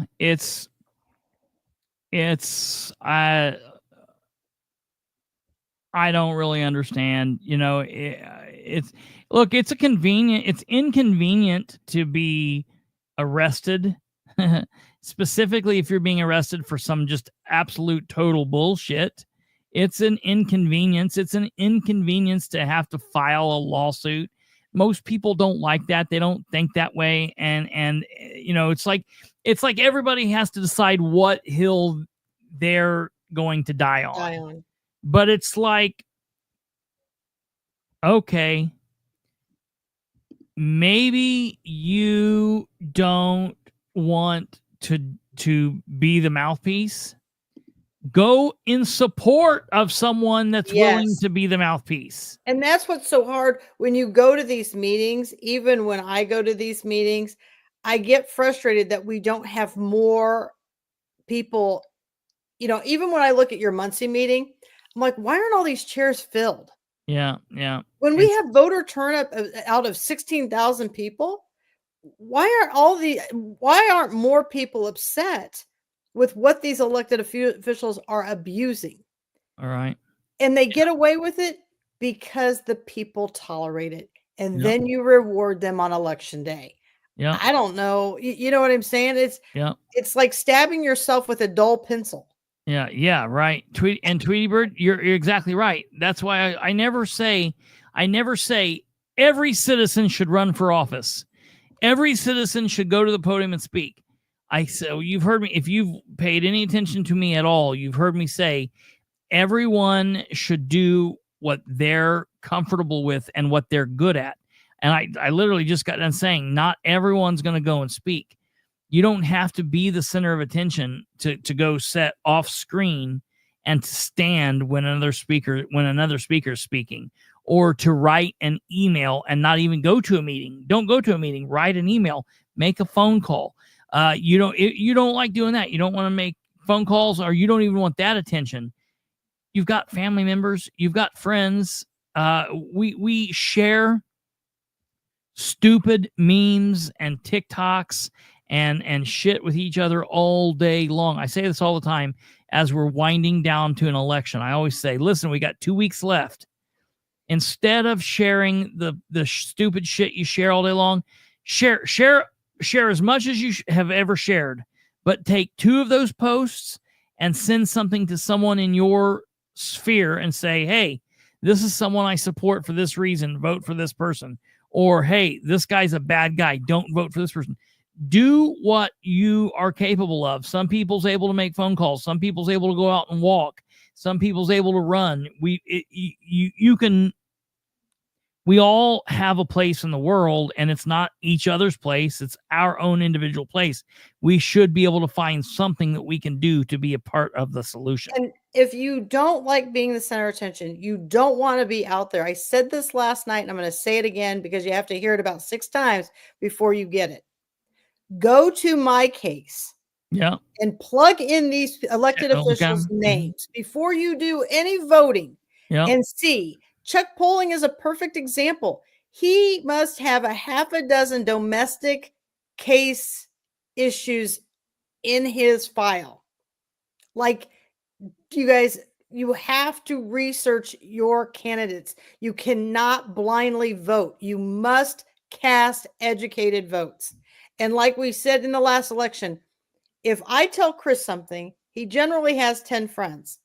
He'll tell those 10 friends. Hopefully those 10 friends will at least tell 10 more friends. And that's how it becomes infectious. And that's how we win. So, until we get more going on, just be aware, if this girl can stand up there and show she has the right to speak, we can too. Yeah. Tweebird says there's a disconnect between people and government. They really believe government doesn't care. And that's true. And let me tell you, they don't. They don't care. And you want to know why? Because they don't think the people care. They don't think the people care, so they can do whatever they want. Because you want to know why they think that people don't care? Because they don't. The people don't care. The people don't care to vote. The people don't go out and do the shit they need to do. How I got involved with this is they were making me throw dead bodies in a semi-trailer. And then when that time ran out, because we had it on rental from the state, they gave us a beer cooler. And you're right, they don't care. But you know what? I care. And that's what matters to me. And I'm going to keep showing up until they hear me enough, until they care. And if this county wants me to shut up, then give me a morgue and I'll see what I can do. Well, and so that's the thing that and what you just heard Katherine say there is something that I say all the time. She was the chief deputy coroner and she didn't particularly care. It was, and I'm not saying that negative. That's just the truth. It wasn't until something came to her doorstep and there was an issue where they were slapping her in the face or slapping things that she cared about in the face, and doing things wrong, that then she's like, wait a minute, I need to fight this fight. And then through that, it just most people are like that. But this is what I tell you. It's going to come to your doorstep. You might be like, look, this isn't my fight. This thing up in Grant County, it's not my fight. I don't care if they're making these people take out their dead plants or their live plants or their plastic plants or their fans or their heaters. I don't care if they don't clean the toilets. I don't go into the county building. That's those people's fight. It might not be to your doorstep. It will be one of these days. It absolutely will be. And if you're not willing to fight for these people now, they're not going to be willing. Listen, when I fought the fight in Winchester that I had, that VOA, the Winchester treatment facility, that was bullshit. And there's lots of reasons it was bullshit. When I fought that, after all of that happened, about a year and a half after all of that, they started to put in this housing apartment complex thing in this other part of town. And I went to a meeting, and all these people from this area of town were there, and they were all fired up, and they were speaking, and they were fighting or whatever. And I was agreeing with them. And after the meeting, one of them came up to me and said, hey, can we talk to you after this? Can you hang around for a second? I was like, yeah. So I walked outside, and several of them came up to me, and they were like, hey, we're sorry. And I was like, for what? And they were like, well, back when you were fighting the VOA thing, we were listening and we didn't like it too. And we didn't, there were things that didn't make sense, and we thought you had good points, but that didn't affect us. It was over there. So we didn't say anything. And they were like, but now we understand that now this is affecting us. And they were like, we know we didn't help you. Would you be willing to help us? And I was like, yeah, I don't give a shit, because I understand how that goes. That's the thing. That's what we've got to start doing. We have to be proactive with that, because there will come a time where shit will happen. And that's the reason I always say about young kids, most times people don't get involved in politics until they're about in their 40s, because you're young, you don't care, nothing matters. You're in high school, you're in college, you get out, you make a family, and you're doing your shit, and you're just living life and paying the bills, and nothing matters. It's not until you buy that second house or you buy your first house or whatever you're doing, and your neighbor puts that fence 5 feet over onto your property, and you go up to try to fight that battle and you get screwed over, that you're like, what the hell's going on here? It's not until you start kind of, there are people out there that get involved, but that's generally what happens. And I understand that. That's why we have to go out and get people earlier. We need to get people involved so we can start fighting this. We need the troops. There are more of us than they are them. Well, and here's the thing, like anything, if you gavel me at the podium, I just want you to know you have like totally re-energized me. Yeah, Like, right. All that's going to do is I'm going to go home and I'm going to dig and dig and dig until I just find more ammunition. A lot of times when I'm coming to those meetings, I'm coming with, a general understanding, but now you've made me really go dig a lot deeper, because, you've gavelled me at the podium. And, like Ken Delabastide said to me one time, he said, who in their right mind would start a fight and pick a battle with people who buy barrel by the ink? You know what my answer to that is? Yeah. The people who underestimate the power of social media. Yeah, right. That's who. And Chris didn't have to help me over here in Madison County. I'd heard a lot about Kristopher. Kristopher had heard about me, and I'm thinking, I'm not getting involved. I don't know anything about Kristopher. And then eventually we did come together, and now I'm one of his top 5 favorite people behind Grandma. So, but and interestingly enough, I did a post this morning, and it has set off a firestorm. And let me see if I can send this to you. And I'm gonna give a perfect example how I really don't go looking for any of this stuff, and then it just comes to me. Let me see here. I don't know if people have read. This is on I think one of Nicole's pages. Here it is. Let me send this to you in Messenger, and I'm just going to have you bring this up real quick. So this has to do with the Madison County Health Department. And I have a big issue with, I believe in healthcare. I believe people should have access to healthcare. I believe that if you're a true public servant, you do that. And it is funny because a friend of mine over the weekend, he had some issues, and then he had called me and he asked me, what are you doing? And it was a Saturday night, and it was 7:00. And I said, I'm headed to the office.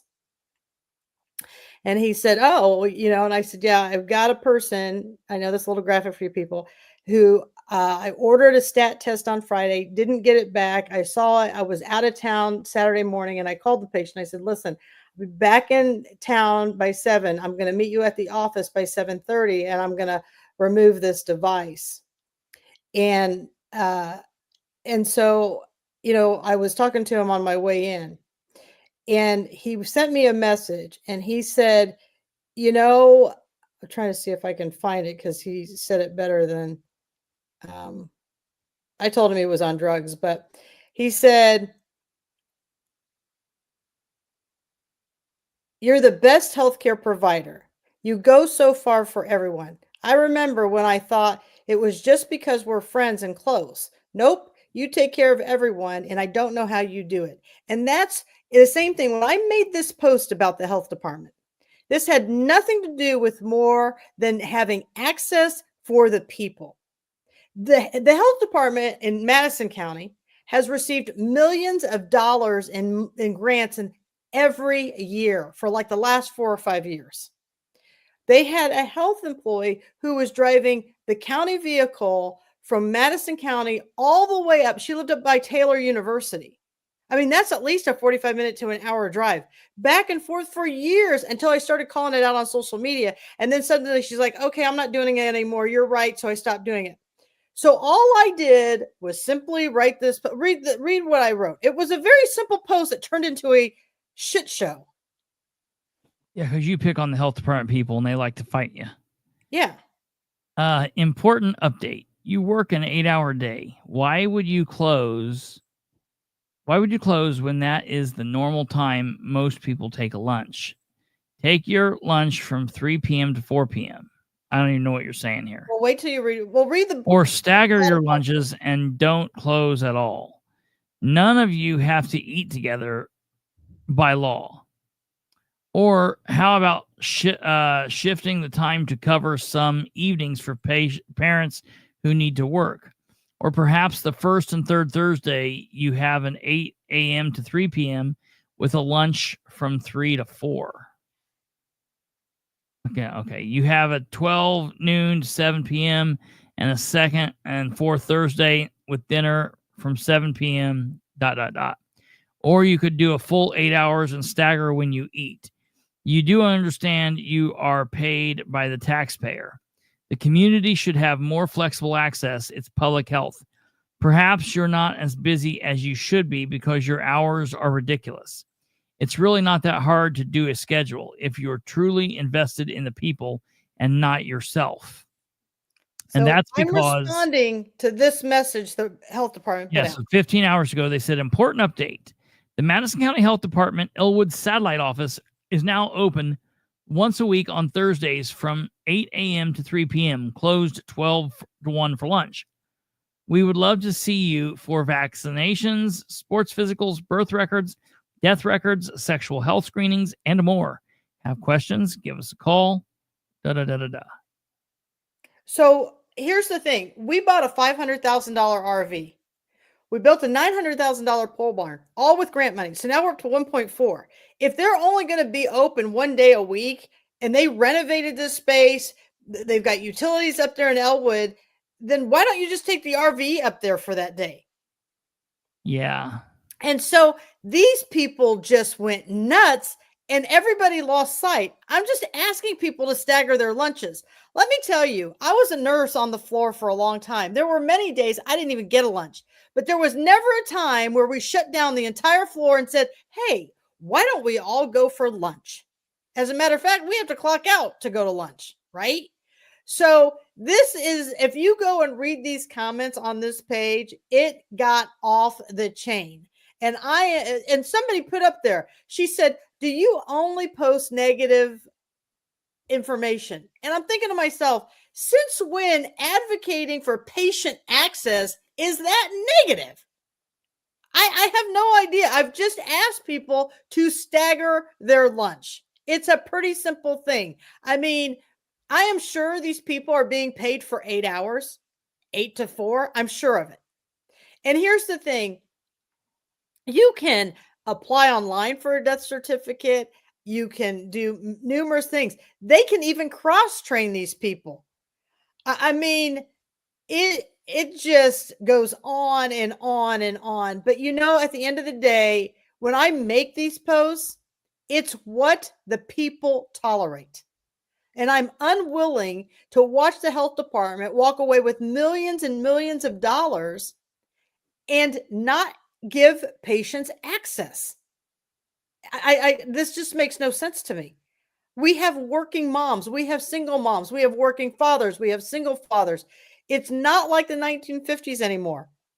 This old staffing way, the old scheduling way, it's not going to work. We have to get more creative to serve all the people, not just some of the people. And so that's the thing, everybody. You pick your battles. Me, I tend to pick a lot of battles. I know Nicole and Cindy and those guys are kind of like, okay, rein it in. But there's just so much to cover. And I would encourage many of you guys, because there was a lot of health department lovers on here who wanted to defend the health department. All I said was, let's stagger our lunches for access. Now, why is this so important? This afternoon, I was sitting at my desk and I had a lady come in with her child. and she was crying. She'd been at the health department. They refused to do the child's physical because her vaccinations weren't up to date. And they felt that she needed other clarification for her sports physical. Well, funny enough, last year, they did all of her sports physical. And here's even a news flash. Immunizations were due back then, and they still signed off on it. So now these people, and so I said to the lady, I said, well, how did you get to us? They said, well, because the coach, when we called our coach, they said, go to this office because that nurse practitioner knows what she's doing. And I'm not saying anything negative about the nurse practitioners at the health department because I don't even know that they made it that far. I don't. But wherever they made it in the health department, you did a horrible job serving this child. The last thing I ever try to do is put so many hurdles in front of a kid that they can't be active in sports. And so somewhere the health department has lost sight with who they're serving. So you bet you today, I kind of was feeling a little bad about the health department, but after watching this child, I don't give a shit. Piss on them. They're government workers. Figure it out. Exactly. And this is what it just infuriated me that this child was going to have to suffer. Now, listen, do I turn away sports? Absolutely. If you have a heart issue, if you have a concussion, I have to get further testing. This isn't like Catherine's rules. That's like this girl had nothing of the sort. Yeah. And so she had a few immunizations. I mean, I can't hold somebody and hogtie somebody about their immunizations. So don't even get down that road with me. But if they have a health condition, and there are health conditions, people that, it's not wise to give somebody a vaccination. Sure. I have to follow that as well. And so that's the whole thing is why I wanted to bring that up. So for you people from the health department, which I'm sure you're watching, I hope you feel good about what you did to that young lady today, because it was absolutely horrible what you did. But she's going to play sports, and I will stand behind that. And I wish her well. I may never see this child again, but you know what? That's all she wanted to do was play this sport. Yeah. And why would we limit children from doing that? Yeah, right. Right. That's nuts. And so that it's just interesting. It's like, and I will say this, I mean, God, the universe, whatever you believe in, sometimes sends you things to reinforce you that you're on the right track. Oh, yeah, absolutely.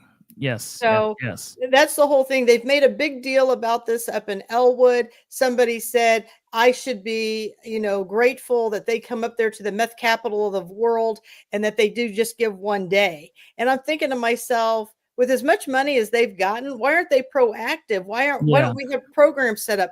Why isn't there somebody there that's 5 days a week? That office has been open for over 6 months. I think they could really build something up there. So why haven't they? Because there's no access. And when I started my practice, I worked 6.5 days a week. Every Saturday we were open. I would make appointments on Sundays if I had to. We were open, and now we're so full that I only have to be open 5 days a week. But I was open till 7:00 on Monday nights. That's how we got so busy, is I gave the patients access. Sure. Yeah. And I was consistent about it. It's just asinine. Yeah. That's my thing. I just want you guys to know Well, I'll always fight for access. Yeah.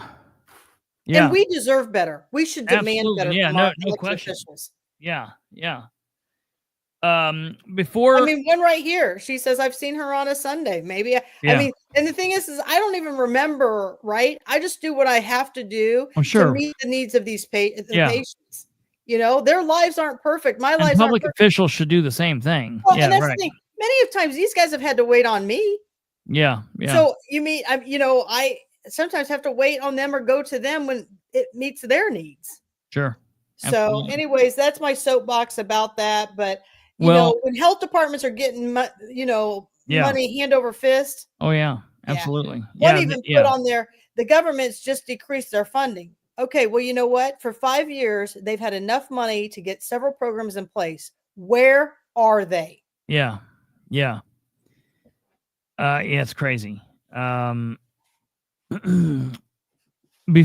Okay, so moving on here real quick before we end, I do want to cover this. I know there were some people that were wanting to know like what happened with Muncie tonight. Oh yeah. And I just want to give you a quick synopsis for those people that maybe didn't watch or didn't see.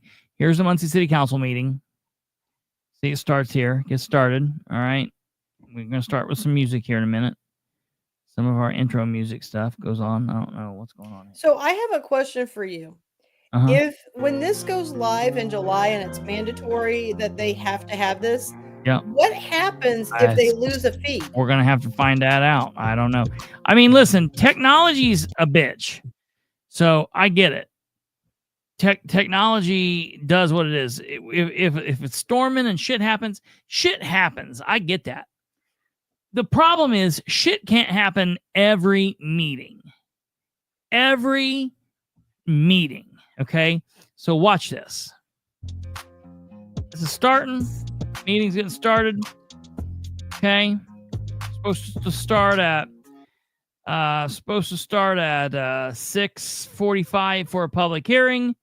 We went live at 6:45. We've got 1, 2, 3, 4, 5, 6, 7, 8. We've got 8 counselors up there. 1 counselor is missing. They said that Harold Mason was missing. And so Vice President Brandon Garrett was going to sit in and run the meeting. Okay, that was going to be amazing. We're hearing no audio, obviously. No audio. Where people starting to say, like, what's going on? I'm like, well, it's not 7 o'clock yet, so I don't know what happened. Maybe they did the public meeting early, which they shouldn't have done. They should have done it at 6:45. I don't know what the hell happened. It was very weird, but we went live right at 6:45, and this is what they were doing. So it just looks like nothing's happening.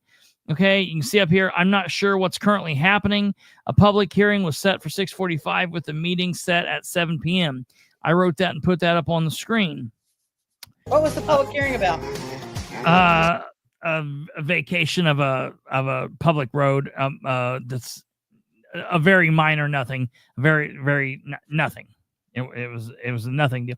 This meeting, there was nothing major on the agenda. It should have been over in 35 minutes. So then I put up here, meeting will begin at 7 p.m. We put up more music. We're getting ready to start. This is the start music for the city council. Here in a minute, you see him give like a thumbs up. They're going to get started. He picks up the gavel. Everybody's sitting up here. It's hot in City Hall. You can see Rose going crazy as that goes down, and they're getting ready to get the shit started. Okay, look what happens here. Okay, it freaks out on us a little bit. That was that, not me. Okay. Oh, he just gave the thumbs up. We're getting started. And right here's where you normally would hear dink, dink, dink. Okay, welcome to the Muncie City Council meeting. You'd hear them stand. You'd hear them do the pledge. No sound. And right now, I text Amber Green, the communications director, and said, hey, no sound. What's the deal? And she texts back to me, what? Still no sound? And I said, yeah, let's get this figured out. And she's like, well, Mark Slusher's not here, so he's got some other kid in here. Let me tell him. I'm like, okay. And that's happened other times, okay? That's happened. And so he's coming down. It's like, look, nobody really gave a shit to hear what he had to say. I'm sure it was really nice, and the people who care, whatever. It is what it is. But I don't, man, whatever. Okay. So he's doing his thing and telling his person and whatever. Now they're all setting up here, and I'm starting to get mad at this point. You can see I just literally text Dan Gibson. I just don't understand. You can't read lips. Yeah, right. Not from the back of the head. So I text Dan Gibson here, and he literally is getting up to go tell him. I said, hey, I'm literally texting everybody. I'm texting Brandon. I'm texting Roe. I text the people at the clerk's table. I text Amber. I text Dan Wright. I'm texting everybody. Shit's not working. What's happening here? And they're like, the sound is down. I don't understand why, if they lose sound, it doesn't populate to do the auto, like where you can read across the bottom. Dude, I don't know. They should have had a backup to a backup. Yeah, right. They should have had something. Well, then they paused for a minute and they weren't doing anything. That's what someone wrote in the comments and said, what are they doing? To their credit, they tried to pause for a minute to let them fix it. Well, then that just, whatever's happening. So finally they said, we can't do it. And they're starting to go on. I'm now texting Charlize. I see Cameron back there. I should have texted Cameron. I didn't, but I'm texting Amber. She's firing off a text to me right now. We're texting. I'm like, this shit's still not working. What's going on? Let's get this shit on the road. And we're in this meeting. I don't like hearing this. And then this happens. And let's see how long this happens for. People's like, hey, it's froze. I'm like, no. YouTube's still working fine. You can see my shit's running at the bottom on the screen there. Not ours here, but ours on the video. I was like, this is their feed. Their feed is funky. And so then I'm telling people to stick with us. I'm trying to fix it from here. I was like telling everybody like what's going on. And, oh yeah, you know it. Absolutely. I was like, what's happening here? I'm giving it 5 more minutes, I said. I'm told they were rebooting the system. That's the reason the video went down. And then I just never heard anything else back. So I have no clue what happened at the Muncie City Council meeting tonight. I know what was on the agenda. It was nothing, but this is nonsense. I will tell you that I did text Amber at one point, and she said that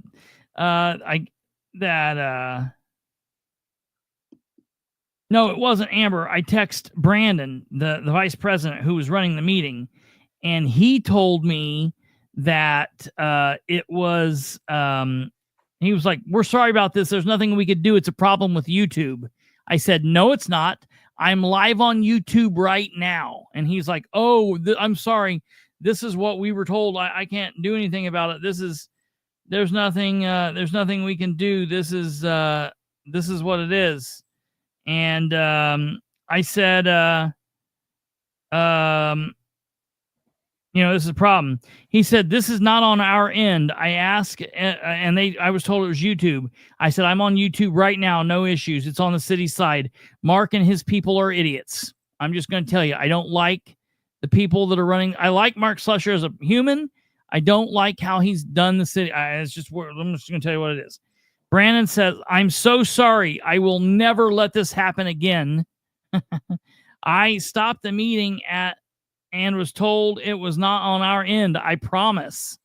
Okay, I don't care. I mean, I believe you, Brandon. I don't care. It's just not on. It's not YouTube. It was on your end. Rose Selvey said, sorry, I didn't get the phone. I was scared Audie would have been there bitching about me being on the phone. Good point, Ro. I'm fine with that. I get that. And so that's that. But it was. Now, I will tell you, Charlize did start videoing. She didn't live stream. She just videoed. And now she's trying to upload it to Facebook. So hopefully we will be able to see it from some point in the meeting once it uploads, but it takes time to do that. Yeah. So she didn't live stream. She's uploading a long video. So we will see. Also, real quick, I got an anonymous text that says to me, Dallas Street is Tara Street's son, was the first person who spoke at Grant County Commissioners meeting during the public comment. And then the person says, please don't use my name. Even though I don't have this person's name, it's just a phone number. So I couldn't use your name if I wanted to. I might have to look back. I could probably tell who you are, but I don't know.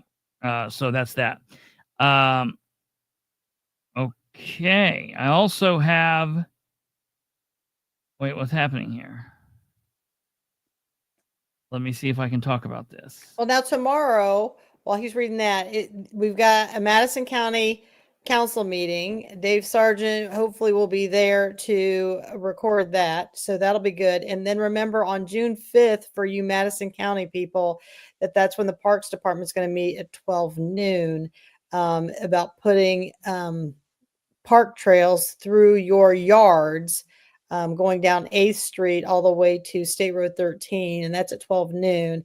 And if you don't comply, they're going to take it by eminent domain. So be mindful of that. Commissioners meeting again is tomorrow, and that would be Tuesday. It'll be at 10 a.m. in the Commissioners Court a.m. And then on Thursday, I believe is June 5th. Whatever day June 5th is on the calendar in front of me. Thursday, June 5th. Thursday, you'll have that at 12 noon.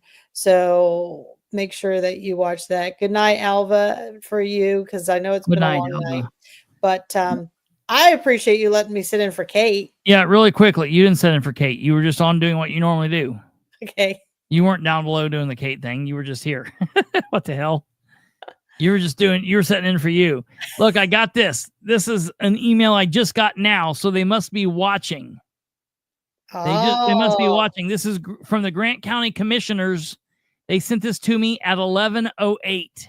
Oh. The Grant County Commissioners are Grant County Commissioners. Oh, as a group? It's signed the Grant County Commissioners. Okay. What's it say? It says, Mr. Bilbrey, below you will see Shane Middlesworth reply to Miss Glickfield and also the reply she should have received prior to the meeting on Monday, the 19th. Thank you, Grant County Commissioners. And it's the thing that I showed last night during the live.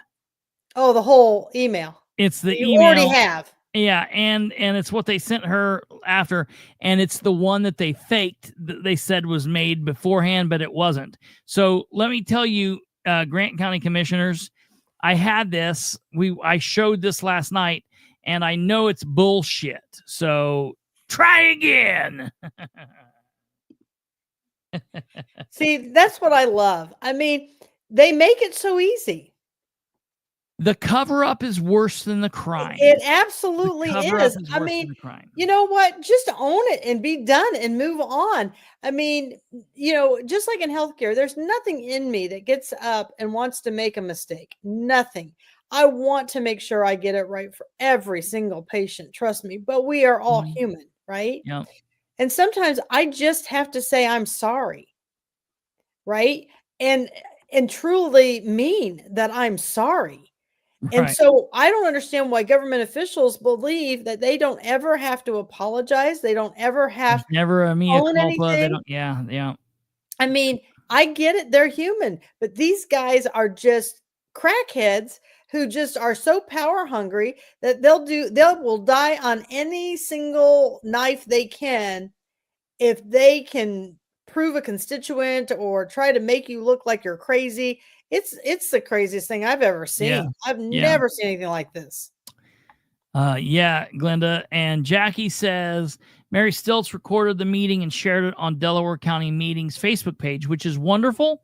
Unfortunately, Mary and I went back and forth. We've been friendly. We've hated each other. We've been friendly. We've hated each other. I think we're on good terms now. I think everything's okay. And I'm not causing a war. I'm not mad at her. The problem with Mary's Facebook page is it's not open to everybody. My wall is open to everybody. The political spotlight is open to everybody. Catherine's open to everybody. We are not blocking anybody. Everyone can see it. If we share something, the entire universe can see it. Mary's page, the entire universe cannot see it. I am blocked from there. And I'm going to tell you, Mary has told me she would put me on the page in a heartbeat, but she gets so much hate from like 3 of her friends that it's not worth it. And I've said, just don't even worry about it. Like, I know everything you're going to put on there anyways. Like, not a big deal. It's not, I'm going to figure out, I'll talk to sources and I'll find out what happened at the meeting tonight. There wasn't anything important really anyways. But the problem is, I hear if Mary's listening to this, and I'm not fighting with you, Mary, and I'm not dogging you out. I'm just, it's other people, not you. I know. Here's what I would think you need to do. open your shit up wide open, and to hell with whoever likes it. If they don't like it, they can go elsewhere. And this is Let how I them look at censor it. themselves. You shouldn't censor people for them. How do you expect to hold the government accountable and be transparent when you yourself are not being transparent? Right. I mean, think that through for a minute. Listen, people come on here and call me all sorts of shit. And I mean, I am just like you. We're dogged, whatever. I don't give a shit. Come on here and tell me that every day. Have at it. I could care less. I don't block people. I don't block people. I've blocked 2 people in like 7 years. You know? Yeah. I mean, and here's the thing. I don't remove people's comments. I don't delete people's comments. If you want to comment, knock yourself out. Yeah. I don't care. It's crazy. Hey, before you guys roll out of here, I know there's just a few of you left. Hit the like and the subscribe. Do all that stuff if you haven't. Click the bell. Do all that shit. That would be fantastic. I would appreciate it if you would. We will be back here tomorrow. Tomorrow is Tuesday. Tuesday. I've got some phone calls and some meetings middle of the day, and we'll see what's going to happen. Kate will be gone tomorrow. I don't know. Maybe I'll talk to Katherine to come in tomorrow. We'll see. I don't know. I don't know if I can do it 3 nights in a row. One time we had her on 3 nights in a row, and I was like, oh, God, that's a little too much, Katherine. We'll see. I'll let you guys know. He needs a nap by Wednesday. Yeah, right. Thank God Kate will be back Wednesday. Thank God. All right, you guys take care. You have anything else to say? No, I just thank you guys for letting me come on here and just throwing some wrenches. Thinking when you guys, talk. that's not them, it's me. You need to be bowing down to me. They don't have a say. It's all me. Stumblefoot, jack off. They've kind of gone to sleep, but no, I'm just glad that you guys. I'm giving you a hard time. You know, the bantering between us, I think, keeps people engaged. So. Oh yeah, I love it. I'm glad you finally got with it. Jack said he thought you were high, and I was like starting to think that's got to be the answer because that was real. It's crazy really just water. Yeah, right. Yeah, right. That's hilarious. All right. Well, thank you all. Thank you to Katherine. Thank you to everybody. And we will see you tomorrow. God bless each and every one of you. We will see you on Tuesday. Have a great rest of your evening. And I'm going to go eat Subway. Take care. Good night. Goodbye. You don't ever tell them bye. Is that a Korean thing? Stumblefoot thinks I'm Chinese. So you know what I'm going to say? Sayonara. Sayonara. We are Chinese. What was that, Siamese? I don't know if that's racist. All right. Good night. Good night.